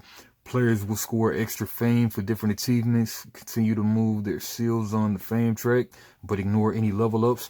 Each category also awards special titles for even more fame. Before determining achievements, players should take all their cards from their hand and discard pile and deed deck and sort them by types to see what cards they ended the game with. Final scoring is summarized on the achievement scoring card, which is available for any player to examine over the course of the game. The other side of the card is not used in the first reconnaissance scenario. The greatest knowledge. Each player scores 2 fame for each spell and 1 fame for each advanced action in their deck. The player who scores the most fame this way gets 3 extra fame for achieving the greatest knowledge. Greatest loot for each artifact. Greatest leader. Each player scores fame equal to the total level of all their units. Wounded units are counted as half. Greatest conqueror. For keeps, mage towers, or monasteries. Greatest adventurer. Each player to have a shield token on an adventure site. Greatest being. Each player loses 2 fame for each wound card in the deck. Alright, yeah. -2. Next games. So you finished the first scenario. We hope you enjoyed it and are eager to play more. You probably noticed that the game has much more to offer than what you've experienced so far. Next time you should try different scenarios using the full rules of the game. Full rules. We've only explained the rules that are necessary for the first scenario up to now. The full rules are described in the rule book. You should read it. It's much easier to read once you have one game under your belt and have played and know how the game is played. For your convenience, we point out the most important rules that have not been explained yet with references to the rule book. No fame for revealing. Note that the rule for receiving 1 fame whenever you explore a new map tile is for the first scenario only. Oh, I didn't do that. In other scenarios, you have to really fight to get the fame. Yeah, so I could have been upgrading stuff because I wasn't getting the fame for that. Elite units in your first game, you use only regular units. The silverbacks, the elite units or the goldbacks are available. Map building limitations. There are different shapes of maps for different scenarios and numbers of players. But for all of them, there are a few limitations to prevent the map from becoming a weird shape with narrow sections. Challenging extra enemies. If you dare, you can challenge more rampaging enemies at once if they are next to your space. or you can challenge rampaging enemies adjacent to fortified sites you're assaulting. Player versus player combat. Cities. Conquering cities is the ultimate goal in many scenarios. To understand how they work, you should read the scenario rulebook detailing what happens when a city is revealed and how to conquer it. To understand better, take a look at the city cards and it's summarized in the site description. Cooperative city assault.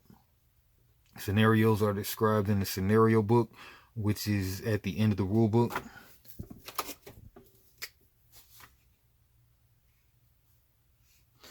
If you have enough time, you might try the full conquest or full campaign scenario to see the game in its full epic scale.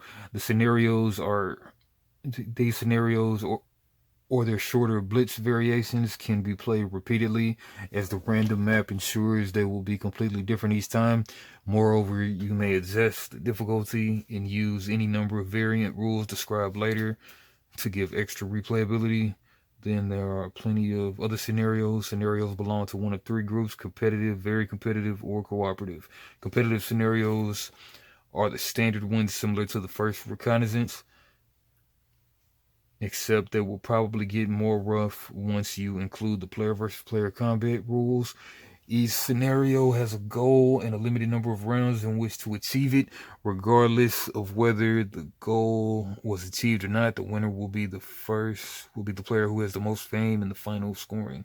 Very competitive. Not ready for those variants. WizKids.com. This box came out in 2018, and there's a new expansion that is coming Q1 this year. I'm actually playing this on New Year's. Living on the wild side. Finally got to do this. Happy about that. Yeah. Will I ever play Mage Knight again in life? Who knows? Anyway, come back for some more. Hopefully Mage Knight one day. Peace.